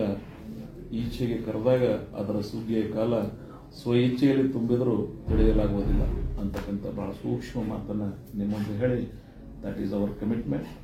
ನಾನು ಜೀವನದಾಗ ಒಂದು ಕಮಿಟ್ಮೆಂಟ್ ಕೊಟ್ಟೆ ಅಂದ್ರೆ ನಾನು ಅದನ್ನು ಬಿಟ್ಟಿಲ್ಲ ಯಾವ ಕಾಲಕ್ಕೂ. ಅದು ಒಂದು ವೇಳೆ ಆಗಲಿಲ್ಲ ಅಂದ್ರೆ ನಾನು ಮುಂದಿನ ಚುನಾವಣೆ ಸ್ಪರ್ಧೆ ಮಾಡತಕ್ಕಂಥ ಮತ್ತು ಫೋನ್ ಕೊಟ್ಟಿಲ್ಲ, ಈಗೂ ಇರ್ತದೆ, ಅದು 28 ಇರ್ತದೆ. ಆಗ ಮೋಸ್ಟ್ ಕಮಿಟೆಡ್ ಪರ್ಸನ್. ನನ್ನ ಜೀವನದಾಗ ಒಮ್ಮೆ ಏನಾದರೂ ಮಾತು ಕೊಟ್ಟೆ ಅಂದರೆ ಯಾವ ಕರ್ಮನಿಂದ ನಿಲ್ಲಿಸಲಿಕ್ಕೆ ಸಾಧ್ಯ ಇಲ್ಲ. ಅದಕ್ಕಾಗಿ ನಾನು ಅದನ್ನು ಮಾಡಿಸ್ತಕ್ಕಂಥ ಪ್ರಯತ್ನ ನಾವು ಮಾಡ್ತೀವಿ. ಎಲ್ಲರ ಸಹಕಾರ ಕೊಡ್ತೀವಿ. ಆನ್ ಮೆರಿಟ್ ಬೇಸ್, ಕೊನೆಗೆ ಮೆರಿಟ್ ಮೇಲೆ ಹೋಗಬೇಕಾಗ್ತದೆ. On merit base will do it. Otherwise I will relieve from this politics. ಸಾರ್ವಜನಿಕ ಬದುಕಿನಿಂದ ನಾನು ರಾಜಕಾರಣ ಚುನಾವಣೆಗಳಿಗೆ ಏನು ಮಾಡ್ತಕ್ಕಂಥವ್ರಲ್ಲ. ನಾವು ಜನರಿಗೆ ಏನು ಮಾತು ಕೊಟ್ಟಿರ್ತೀವಿ, ಅನೇಕ ವಿದ್ಯಮಾನಗಳು ನಾವು ಅದರ ಬಗ್ಗೆ ಮಾತಾಡೋಕ್ಕೆ ಹೋಗೋದಿಲ್ಲ. ಕಾಲ ಬಂದಾಗ ಅದ್ರ ಬಗ್ಗೆ ಮಾತಾಡ್ತಕ್ಕಂಥ ಪ್ರಯತ್ನ ನಾವು ಮಾಡ್ತೀವಿ. ರಾಜಕೀಯವಾಗಿ ಭಾಳ ಜನರಿಗೆ ನಾನು ಸಹಾಯ ಮಾಡ್ತಕ್ಕಂಥ ಪ್ರಯತ್ನಗಳನ್ನು ಮಾಡಿದ್ದೀನಿ. ಅದು ಮುಂದಿನ ದಿನಮಾನದಾಗ ಅಂಥವೆಲ್ಲವನ್ನು ಗಮನಿಸ್ತಕ್ಕಂಥ ಪ್ರಯತ್ನ ಮಾಡೋದು. ಇನ್ನೊಂದು ಈಗ ಪ್ರಚಲಿತವಾಗಿ ಯಾವುದು ಅಸಾಧ್ಯ ಇತ್ತು, ಅಸಾಧ್ಯವನ್ನು ಸಾಧ್ಯ ಮಾಡಿದ್ರಾಗ ಇನ್ನೊಂದು ಶ್ರೀ ಭೀಮಾಶಂಕರ್ ಸಹಕಾರಿ ಸಕ್ಕರೆ ಕಾರ್ಖಾನೆ. ನಾನು ಈಗ ಹೇಳಾಗ ನಿಮ್ಗೆ ಅನಿಸ್ತದೆ, ಇದನ್ನೂ ಹಂಗೆ ಅನಿಸ್ತಿತ್ತವಾಗ. ನಾನು 13 ಗೆದ್ದರೆ ಇದೇನಾಗಲಾರ ಸುಮ್ಮನೆ ಅಂದಾರ ಹೇಳಿದವರು ಇಲ್ಲೇನ ನನ್ನ ಮೇಲೆ ಭಾಳ ಜನ ಇದ್ರಿ ನೀವೆಲ್ಲ. ಆದ್ರೆ ನಾನು ಮಾತು ಕೊಟ್ಟಾಕ್ರೆ ಅದನ್ನು ಮಾಡಿ ತೋರಿಸಿ ಸರ್ಕಾರದ ಅನೇಕ ಜನರ ನನ್ನ ಗೆಳೆಯರ ಸಹಾಯದಿಂದ. ಸೊ ಅದನ್ನು 5 ವರ್ಷ ಬಹಳ ಯಶಸ್ವಿಯಾಗಿ ಆ ಅವಧಿಯನ್ನು ನಾವು ಪೂರೈಸಿದ್ದೆ. ನಾನು ಚಾರ್ಜ್ ತಗೊಂಡಿದ್ದು ಫೆಬ್ರವರಿ 28, 2019.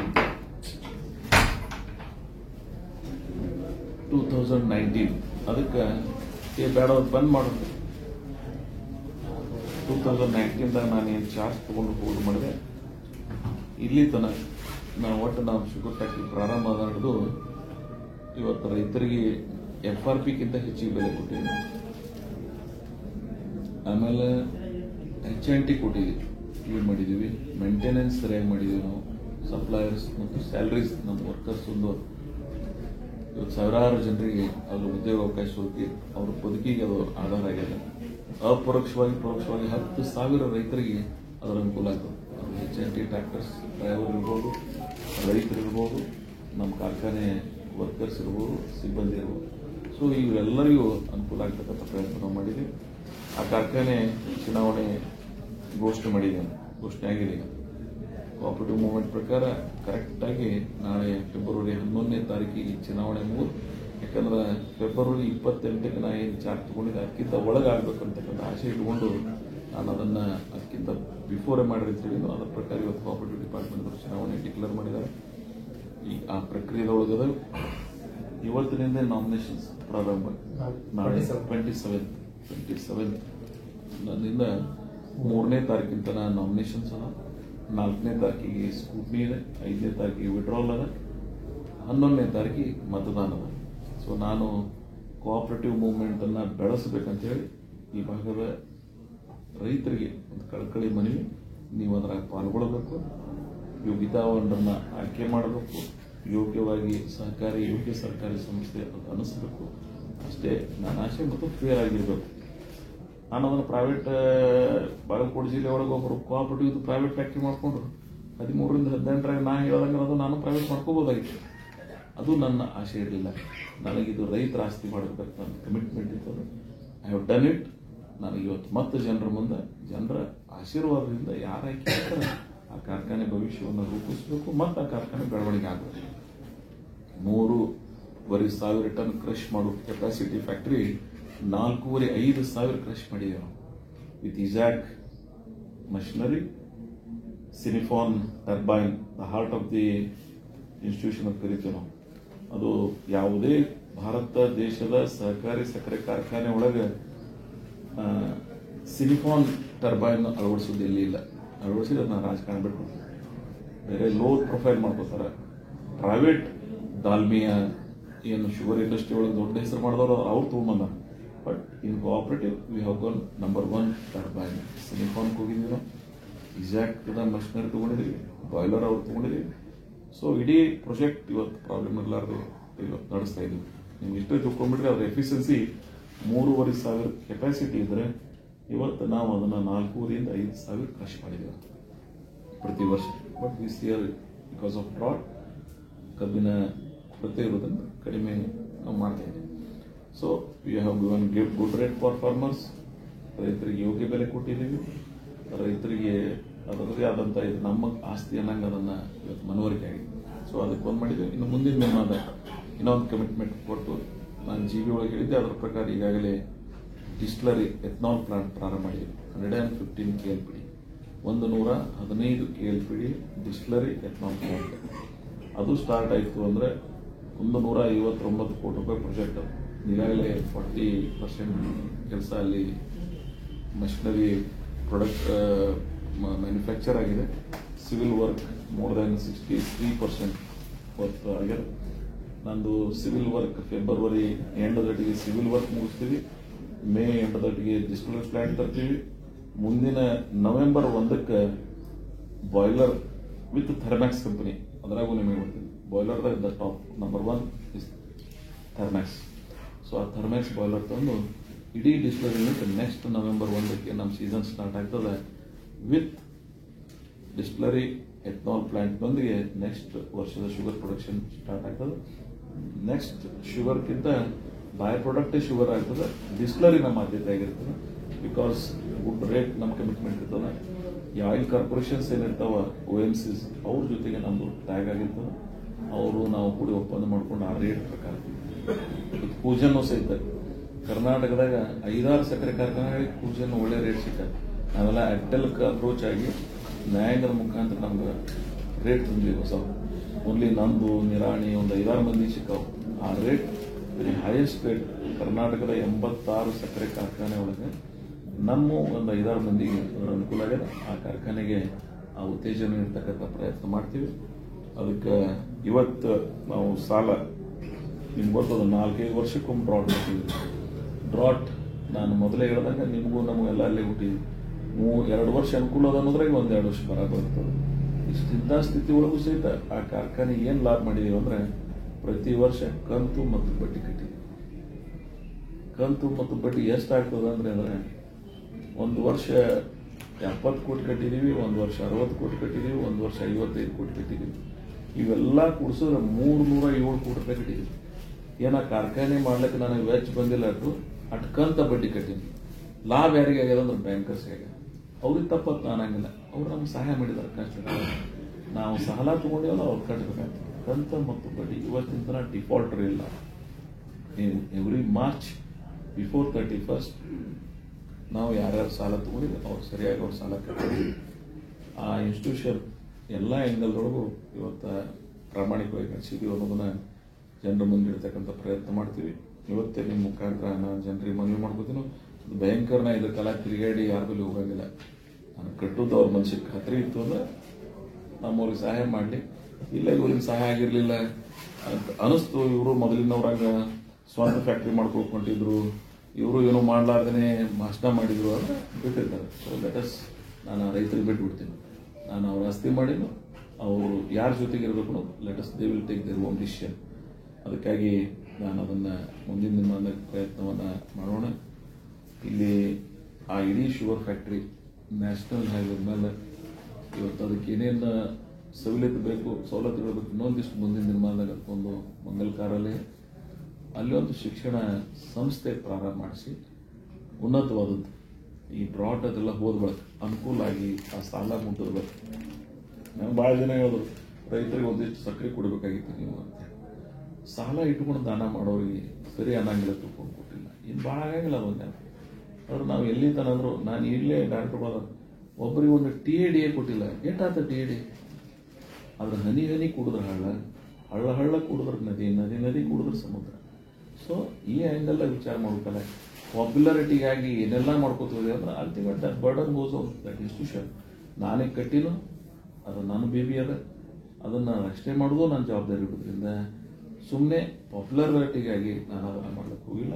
ಮತ್ತು ಸಾಲ ಸ್ವಲ್ಪ ಮಾಡೋದು ನಡೀತು, ಅದು ಸಹಿತ ನಾನು ಅದನ್ನು ಮಾಡ್ತಕ್ಕಂಥ ಪ್ರಯತ್ನ ಮಾಡಿಲ್ಲ. ಮುಂದಿನ ದಿನಮಾನದಾಗ ಆ ಫ್ಯಾಕ್ಟ್ರಿಗೆ ಸರ್ಕಾರದಿಂದ ಯಾರೂ ಕೊಡಿಸ್ಲಾರ್ದಟ್ಟು ಅನುದಾನ ಕೊಡಿಸಿಲ್ಲ. ನಾನು ಸರ್ಕಾರದವ್ರು ಕೊಟ್ರ ಅಂತೇಳಿ ಆ ಇಕ್ವಿಟಿ ಬಂತಂತೇಳಿ ಆ ಫ್ಯಾಕ್ಟ್ರಿ ಮಾಡಿದ್ವಿ. ಇಲ್ಲಿಕಂದ್ರೆ ರೈತರಿಂದ 20% ಇಕ್ವಿಟಿ ಒಳಗೆ ಮಾಡ್ಬೇಕಾದ್ರೆ 20 ಕೋಟಿ ಒಳಗೆ ಮಾಡಬೇಕಾಗ್ತಿತ್ತು. 4 ಕೋಟಿ ಒಳಗೆ ಮಾಡ್ಲಿಕ್ಕೆ 4 ದಶಕ ಹೋಗ್ಯಾವ. ಇನ್ನು ಎಷ್ಟು ದಶಕ ಹೋಗುದಿಲ್ಲ 16 ಕೋಟಿ ಒಳಗೆ ಮಾಡ್ಲಿಕ್ಕೆ. ನಾನು ಅದನ್ನು ಚಿಂತನೆ ಇಟ್ಕೊಂಡೆ ಕಾರ್ಖಾನೆ ಆ ರೀತಿ ಒಳಗೆ ಇಕ್ವಿಟಿ ಕ್ರಿಯೇಷನ್ ಮಾಡಿಕೊಂಡು ನಾನು ಅದನ್ನು ಮಾಡೀನಿ. ಇಕ್ವಿಟಿ ಇರಲಿಲ್ಲ ಅಂದ್ರೆ ಯಾವ ಲೋನ್ ಲಾಂಚ್ ಮಾಡೋದು. ನಿನ್ನೆ ಮೆಗಾ ಮಾರ್ಕೆಟ್ ಅಲ್ಲಿ ಮಾಡಿದ್ವಿ ನಾನು. SFC ಗ್ರ್ಯಾಂಟ್ ಮತ್ತೊಬ್ಬರು ಯಾರು MLA ಎದಕ್ಕೆ ಯೂಸ್ ಮಾಡ್ತಾರೆ ರೋಡ್ಗಳಿಗೆ ಬೇರೆ ಬೇರೆ. ಬಟ್ ನನಗೊಂದು ಸ್ಟೆಬಿಲಿಟಿ ಬರಲಿ, ಒಂದು ಆರ್ಥಿಕ ಮೂಲ. ಅವರು ಮುನ್ಸಿಪಾಲಿಟಿ ಅಂತ ಏನದಾವ ಇವತ್ತು TMC ಇರ್ಬೋದು, ನಾಳೆ ನಗರಸಭೆ ಆಗ್ಬೋದು, ಅವ್ರು ಸ್ವಾವಲಂಬಿ ಆಗೋದು. ಅವ್ರದೇ ಆದಂಥ 30 ಕೋಟಿ ರೂಪಾಯಿ ಪ್ರಾಪರ್ಟಿ ಆಗ್ತದೆ. ಮುಂದೆ ಅದರದ್ದೇ ವರ್ಷ ಒಂದು 40-50 ಲಕ್ಷ ರೂಪಾಯಿ ಬರ್ತಂದ್ರೆ ಅವ್ರಿಗೆ ಏನೋ ಕೆಲಸ ಮಾಡಿ ಎಲ್ಲಾನು ಸರ್ಕಾರ ಮೇಲೆ ಅವಲಂಬಿತ ಆಗಬಾರ್ದು.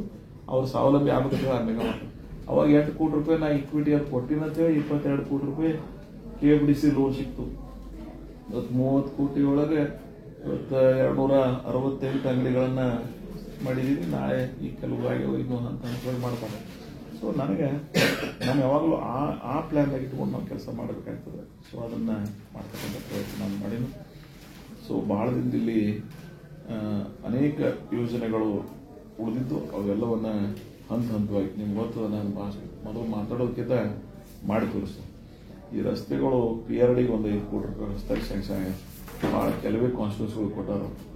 ಬಟ್ ಇದು ಆಗಬಾರ್ದು. ನಾನು ನನ್ನ ಹಿಡ್ಕೊಂಡು ಹೇಳ್ತೀನಿ. ಈ ಆಡಳಿತ ಪಕ್ಷದವ್ರಿಗೆ ಕೊಟ್ಟೆ ಅಂದ್ರೆ ವಿರೋಧ ಪಕ್ಷದ ಶಾಸಕರು ಕ್ಷೇತ್ರಗಳಲ್ಲಿ ರೋಡ್ ಇರಂಗಿಲ್ಲ, ಅಲ್ಲಿ ಏನು ಜನ ಇರಂಗಿಲ್ಲ. ಬಟ್ ಈಸ್ ಆರ್ ಪೊಲಿಟಿಕಲೈಸ್ ಏನು ಹೊಂಟದ. ಯಾರು ಹಿಂದಿನವ್ರು ಮಾಡೋದು ಸಂಪ್ರದಾಯ ತಪ್ಪ, ಇವತ್ತು ನಮ್ಮವ್ರು ಮಾಡ್ತಿದ್ರು ತಪ್ಪೇನ.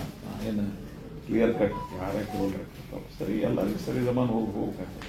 ಬಟ್ ನಮಗೆ PRD ರೋಡ್ ಸಿಕ್ಕ ಒಂದು 5 ಕೋಟಿ ರೂಪಾಯಿ ನಿನ್ನೆ ಸ್ಯಾಂಕ್ಷನ್ ಮಾಡ್ಯಾರ. ಇನ್ನೊಂದು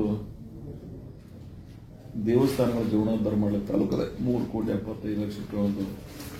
ಇವೆಲ್ಲ ಈ ವಾರನೂ ಅಲ್ಲ, 24ನೇ ತಾರೀಕು ನಿಂದು ಬಿಟ್ಟು ಮೊನ್ನೆ ಅಪ್ರೂವಲ್ ಆಗಿರೋದಿಲ್ಲ. ಆಮೇಲೆ ಪ್ರದೇಶಾಭಿವೃದ್ಧಿ ಅನುದಾನದೊಳಗೆ ಈ 25 ಕೋಟಿ ಒಳಗೆ ಶಾಂತೇಶ್ವರದು, ಆಮೇಲೆ ರೂಢಿನ ನೀರಿನ ಹಂಗೆ ಬೇರೆ ಬೇರೆ ಬೇರೆ ಬೇರೆ ಡೆವಲಪ್ಮೆಂಟ್ ಮಾಡ್ಲಿಕ್ಕೆ ಹಾಕೊಂಡಿದ್ವಿ.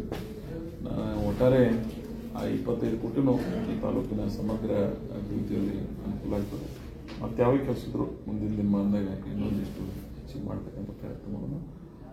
ಆದರೆ ಶೈಕ್ಷಣಿಕ ಬೆಳವಣಿಗೆಗೆ ಭಾಳ ಲಕ್ಷ್ಯ ಕೊಡಬೇಕಾಗಿದೆ ನಾವೆಲ್ಲ. ಯಾಕಂದರೆ ಈ ತಾಲೂಕಿನ ಭವಿಷ್ಯ ಅದರೊಳಗಡೆ ಅದೊಂದು ಹೊಸ ಯೋಜನೆ ಮಾಡಿನೂ ಅದನ್ನ ಒಂದು 15-20 ದಿವಸ ಬಿಟ್ಟು ಅದನ್ನು ಪ್ರಾರಂಭ ಮಾಡ್ತಕ್ಕಂಥ ಪ್ರಯತ್ನ ಮಾಡೋದು. ಒಂದು ಕೋಆಪರೇಟಿವ್ ಮಿನಿಸ್ಟರ್ ಬರೋವರೆಲ್ಲ ಒಂದು ಕಾರ್ಯಕ್ರಮ ಶಿಕ್ಷಣ ಸಚಿವರು 10ನೇ ತಾರೀಕಿಗೆ ಬರೋರು.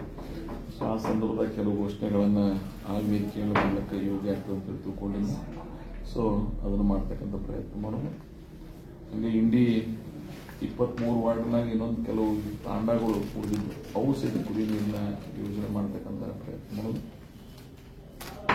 ಆಮೇಲೆ ರಸ್ತೆಗಳನ್ನ ಎಲ್ಲೆಲ್ಲಿ ಸಾಧ್ಯವೋ ಅದು. ಹಾಗೆ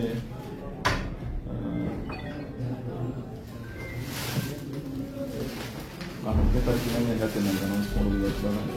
ಸೊ ಇವೆಲ್ಲ ಮಾಡ್ತಕ್ಕಂಥ ಪ್ರಯತ್ನ ಮಾಡೋದು. ಆದ್ರೆ ಒಂದು ನಿಮ್ಮಲ್ಲಿ ಮುಖ್ಯವಾಗಿ ಹೇಳಬೇಕಂದ್ರೆ ಈ GTTC ಕೇಂದ್ರ ಮಾಡಬೇಕಂತೇಳಿ ಅಪೇಕ್ಷೆನ ಹಾಕ್ಬಿಟ್ಟಿದ್ವಿ. ರಾಜ್ಯ ಸರ್ಕಾರದಾಗ ಈ ಬಜೆಟ್ನೊಳಗೆ ಅದನ್ನ ಅಳವಡಿಸ್ಕೊಳಕ್ಕೆ ನಾನು ಒತ್ತಾಯ ಮಾಡಿ most probably that will declared by chief minister on 16th February. So ಅದು ಆಯ್ತು ಅಂದ್ರೆ ಇಲ್ಲಿ ಬಹಳ ಜನರಿಗೆ ಅದ್ರ ಅನುಕೂಲ ಆಗ್ತದೆ. ಏನಾಗ್ಯದ ಅಂದ್ರೆ ನಾ ಮೊದಲು ಕೇಳ್ತೀನಿ, ಹಿಂದ್ಗಡೆ ಬಹಳ ಮಂದಿ ಅದು ತಲೆ ಹಾಕೊಂಡು ಕೇಳೋರಾಗ್ಯಾರ. ಇದೊಂದು ಹೊಸ ಸಂಪ್ರದಾಯ ನಡೆದು ಬಿಟ್ಟ. ನೀವೇ ಮೊದಲು ಮಾಡಿದ್ರೆ ನಾ ಯಾಕೆ ಕೇಳ್ತಿದ್ರು ತಿನ್ನ, ನೀವು ಮಾಡಿಲ್ಲ, ನಾ ಕೇಳೋದ ಬಳಕ ನಿಮ್ ಕಣ್ಣಾಗ ಬಂದು ನೀವು ಕೇಳಕತ್ತೀರ ಅಂದ್ರೆ ನಿಮಗೆ ನಾನು ಕೇಳ ಬಿಟ್ಟು ಮತ್ತೆ ಹೊಸ ತೆಗಿರಲ್ಲ. GTTC ಅನ್ನೋದೇ ಗೊತ್ತಿಲ್ಲ ಬಿಜಾಪುರದ ಬಹಳ ರಾಜಕಾರಣಿಗಳಿಗೆ. ನಾ ಕೇಳೋಣ ಚಲೋ ಆಗ್ಬಿಟ್ಟು.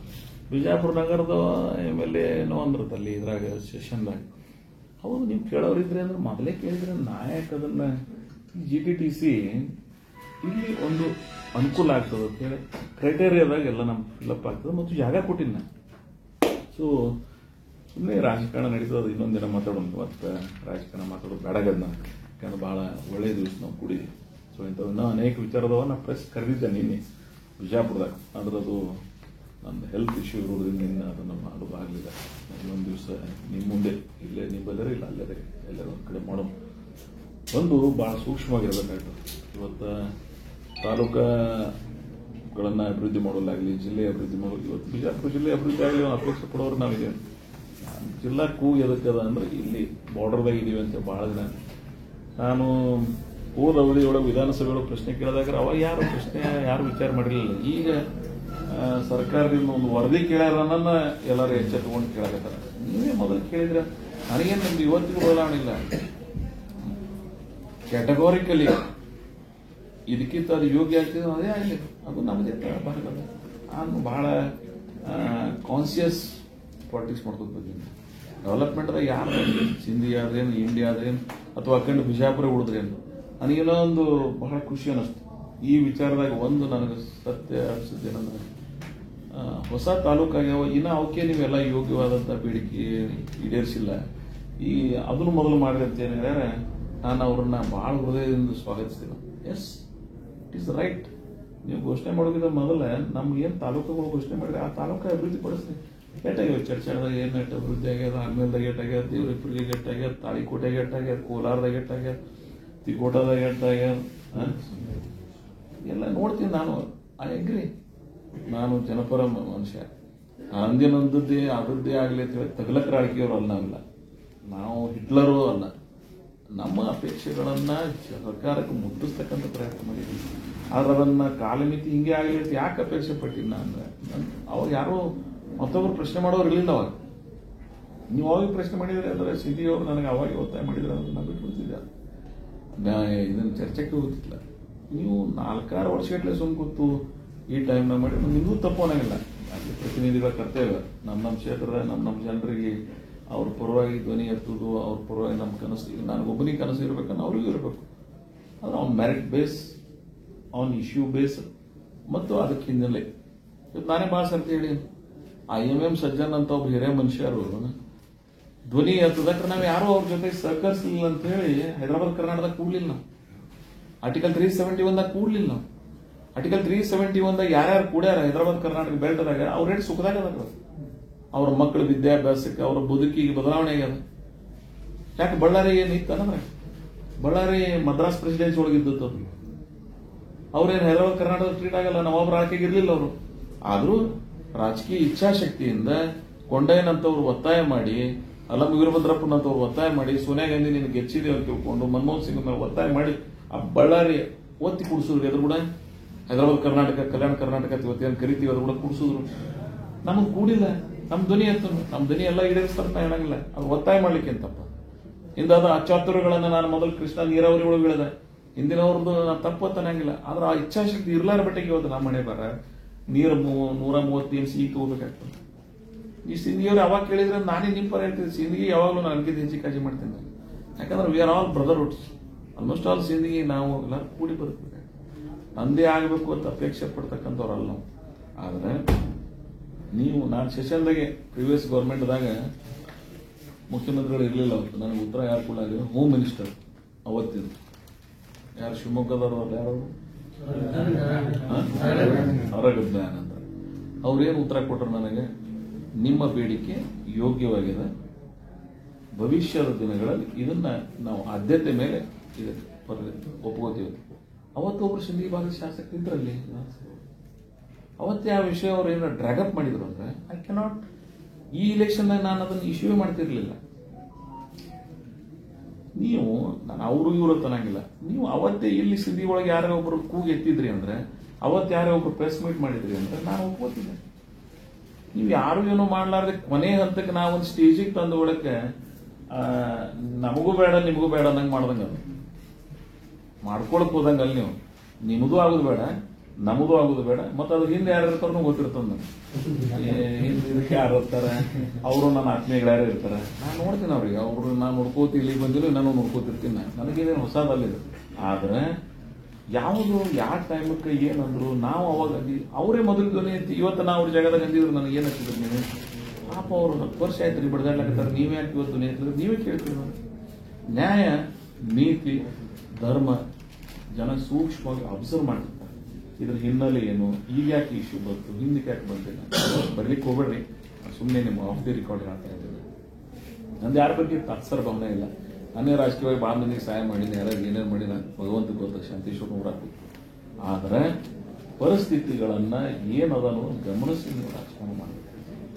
ಇವತ್ತು ಚರ್ಚೆ ಅನ್ನೋದು ಸಹಾಯ ಮಾಡ್ತೀವಿ, ಅವರು ಸರ್ಕಾರ ಮಾಡ್ತಾರೆ, ತಾಳ್ಮೇಲೆ ಬೆಳ್ತಾರೆ.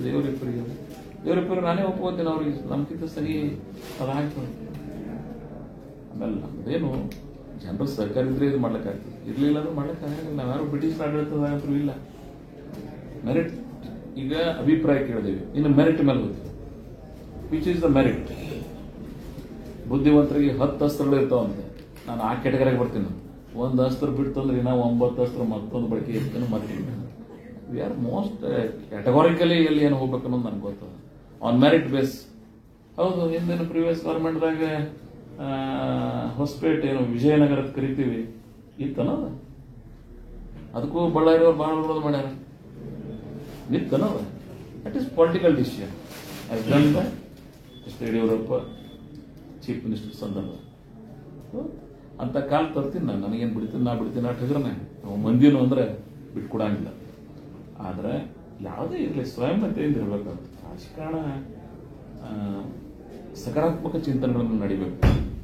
ಸೊ ಅದಕ್ಕೆ ನಮ್ಮವರಿಗೆ ಈ ವ್ಯವಹಾರ ನಡೆದಾವ ತಿಳಿ ಹಾಕೋಕೆ ಹೋಗ್ಬೇಡ್ರಿ. ನಾ ಅದನ್ನ ಯಾವುದೇ ಪರಿಸ್ಥಿತಿಯಾಗ ಮಾತು ಕೊಟ್ಟಿನೋ ಅದನ್ನ ಯಾವುದೇ ಪರಿಸ್ಥಿತಿಯಾಗ ಮಾಡ್ತೀವಿ. ಒಂದ್ ವೇಳೆ ಮಾಡೋದು ಆಗಲಿಲ್ಲ ಅಂದ್ರೆ ನಾನು ಏನು ಮಾತು ಕೊಟ್ಟಿನೋ ಇಂಥ ಯಾವ್ರೆ ಸೊಬಗು ಹೇಳಿ ಹಿಂದಕ್ಕೆ ಸರಿ ಅವನ್ನ ನನ್ನ ಕೈಲಾಗಿಲ್ಲ, ನಾನು ಬಿಡ್ತೀನಿ.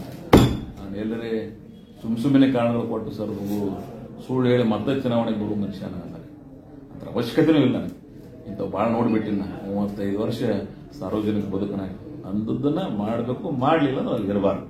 ಈ ನಿಲುವುಗಳನ್ನ ಇಟ್ಕೊಂಡು ರಾಜಕಾರಣ ಮಾಡ್ತಕ್ಕಂಥ ವರ್ಗಕ್ಕೆ ಸೇರಿದ್ವಿ ನಾವು. It is my commitment for this people. ಸಾಮಾನ್ಯ ಜನ ಅದನ್ನ ಅರ್ಥಕೊಂಡೇ 7 ಇಲೆಕ್ಷನ್ ನನಗೆ ಹೆಚ್ಚಾಗಿಲ್ಲ, ನಾನು ಅದನ್ನ ಇಟ್ಕೊಂಡೇ ರಾಜಕಾರಣ ಮಾಡ್ತೀನಿ. ಹೋಗ್ತೀನಿ ನನಗದ ಇದಕ್ಕೆಲ್ಲ ಅಧಿಕಾರಿಗಳ ಸಹಕಾರದ ಇಲ್ಲಿ ಯಾರ್ಯಾರು ಮೊದಲಿದ್ದು ಈಗ ಯಾರು ಇವೆಲ್ಲರೂ ಸಹಾಯ ಸಹಕಾರ ಮಾಡ್ಯಾರೋದು ರಾಜ್ಯ ಮಟ್ಟ ಹಿಡಿದು ಇಲ್ಲಿ ತನ ಈ ಜಿಲ್ಲೆ ಅಭಿವೃದ್ಧಿಗೆ ನಾವೆಲ್ಲ ಶ್ರಮಿಸಿದ್ವಿ. ಬಿಜಾಪುರ ಬದುಕು ಬದಲಾವಣೆ ಆಗಲಿರ್ತಕ್ಕಂಥ ಅಪೇಕ್ಷೆ ನಮ್ಮೆಲ್ಲರದು. ನಾನು ಸಿದ್ದರಾಮಯ್ಯನವರು ನಾಳೆ 2ನೇ ತಾರೀಕಿಗೆ ಮುದ್ದೆ ಬೆಳ್ಕೊಳ್ಳೋದು, ಅದಕ್ಕಿಂತ ಮೊದಲು ಒಂದು ಸಭೆ ಕರೆದಿಲ್ಲ. ನಾನು ಅದನ್ನು ಏನು ಹೇಳಬೇಕಾಗಿದ್ವಲ್ಲ ಹೇಳಿದೆ. ಸೊ ಅದಕ್ಕೆ ಮಾಡ್ತಕ್ಕಂಥ ಪ್ರಯತ್ನ ಮಾಡೋದು. ನಮ್ಮಲ್ಲಿ ಎಲ್ಲ ಆ್ಯಂಗಲ್ದೊಳಗೆ ಈ ತಾಲೂಕಾ ಸಮಗ್ರ ಅಭಿವೃದ್ಧಿಯಲ್ಲಿ ಮಾಧ್ಯಮದವರು ಸಹಿತ ನೀವೆಲ್ಲ ಸಹಾಯ ಸಹಕಾರ ಮಾಡಿರಿ. ನಿಮ್ಮ ಸಲಹೆಗಳನ್ನು ಕೆಲವು ಸಂದರ್ಭದಾಗ ಬಹಳ ಮಾನವೀಯತೆಯಿಂದ ಅನೇಕ ಸಲಹೆಗಳನ್ನು ಕೊಟ್ಟಿರಿ. ಸಾಧ್ಯತೆ ಜಾರಿ ತರತಕ್ಕಂಥ ಪ್ರಯತ್ನ ಮಾಡಿದ್ದೀವಿ, ಮುಂದೂ ಸಹಿತ ನಾವು ಮಾತಾಡ್ತೀವಿ. ಬಟ್ ನಾನು ಯಾರು ಮತ್ತೊಬ್ಬರು ಯಾವ ಪಕ್ಷ ಯಾವ ಸರ್ಕಾರ that is immaterial. Development it is our priority. ಮಹತ್ವ ಇಲ್ಲ ಪಕ್ಷಗಳು, ವ್ಯಕ್ತಿಗಳು, ಇಸ್ ಆರ್ ಆಲ್ ಇಮ್ಮೆಟೀರಿಯಲ್. ಕೊನೆಗೆ ಇಂಪಾರ್ಟೆಂಟ್ ಒಂದೇ ಈ ಭಾಗದ ಅಭಿವೃದ್ಧಿ. ಅದು ಆಗಬೇಕು ಕಾಲಮಿತಿಯೊಳಗೆ, ಅಂದ್ರೆ ಈ ಭಾಗದ ಜನರ ಬದುಕು ಬದಲಾವಣೆ ಸಾಧ್ಯ ಆಗ್ತದೆ ಅಂತಕ್ಕಂಥ ಮಾತನ್ನು ಹೇಳಿ ಮುಂದಿನ ಮಾರ್ಚ್ ಒಳಗೆ ಎಷ್ಟು ಸಾಧ್ಯ ಅಷ್ಟು ಇನ್ನೊಂದಿಷ್ಟು ಕೆಲಸ ಮಾಡ್ತಕ್ಕಂಥ ಪ್ರಯತ್ನ ಮಾಡೋಣ.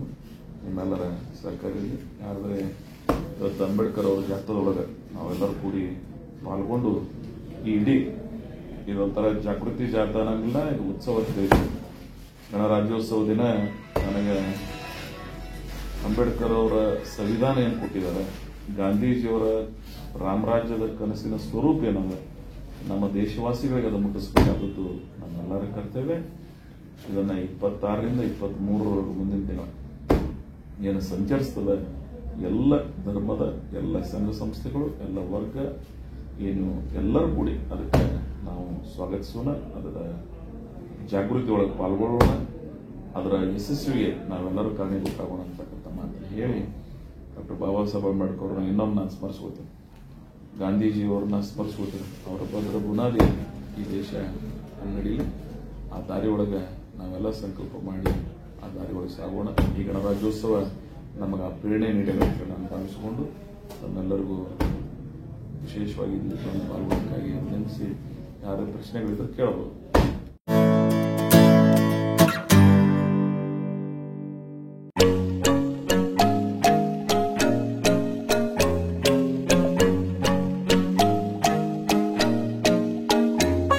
मैं आप सब लोगों से गुजारिश करता हूं, आप सब लोग आइए, हमारे नए नए वैरायटी के चाय को टेस्ट कीजिए। अल्हम्दुलिल्लाह आपको पसंद आएगी और शिकायत का कोई मौका नहीं मिलेगा इंशाल्लाह।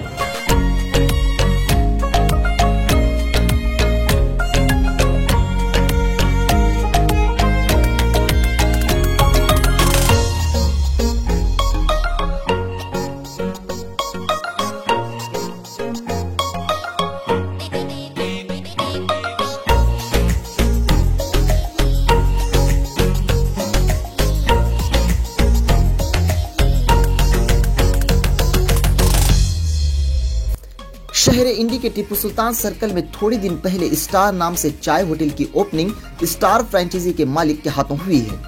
इस होटल में आपको एक से बढ़कर एक चाय मिलेगी और एक से बढ़कर एक मिठाई, टोस्ट, बिस्किट्स, मस्का ब्रेड वगैरह मिलेंगे और हर चाय का अपना एक अलग अलग स्वाद इस होटल में आपको मिलेगा।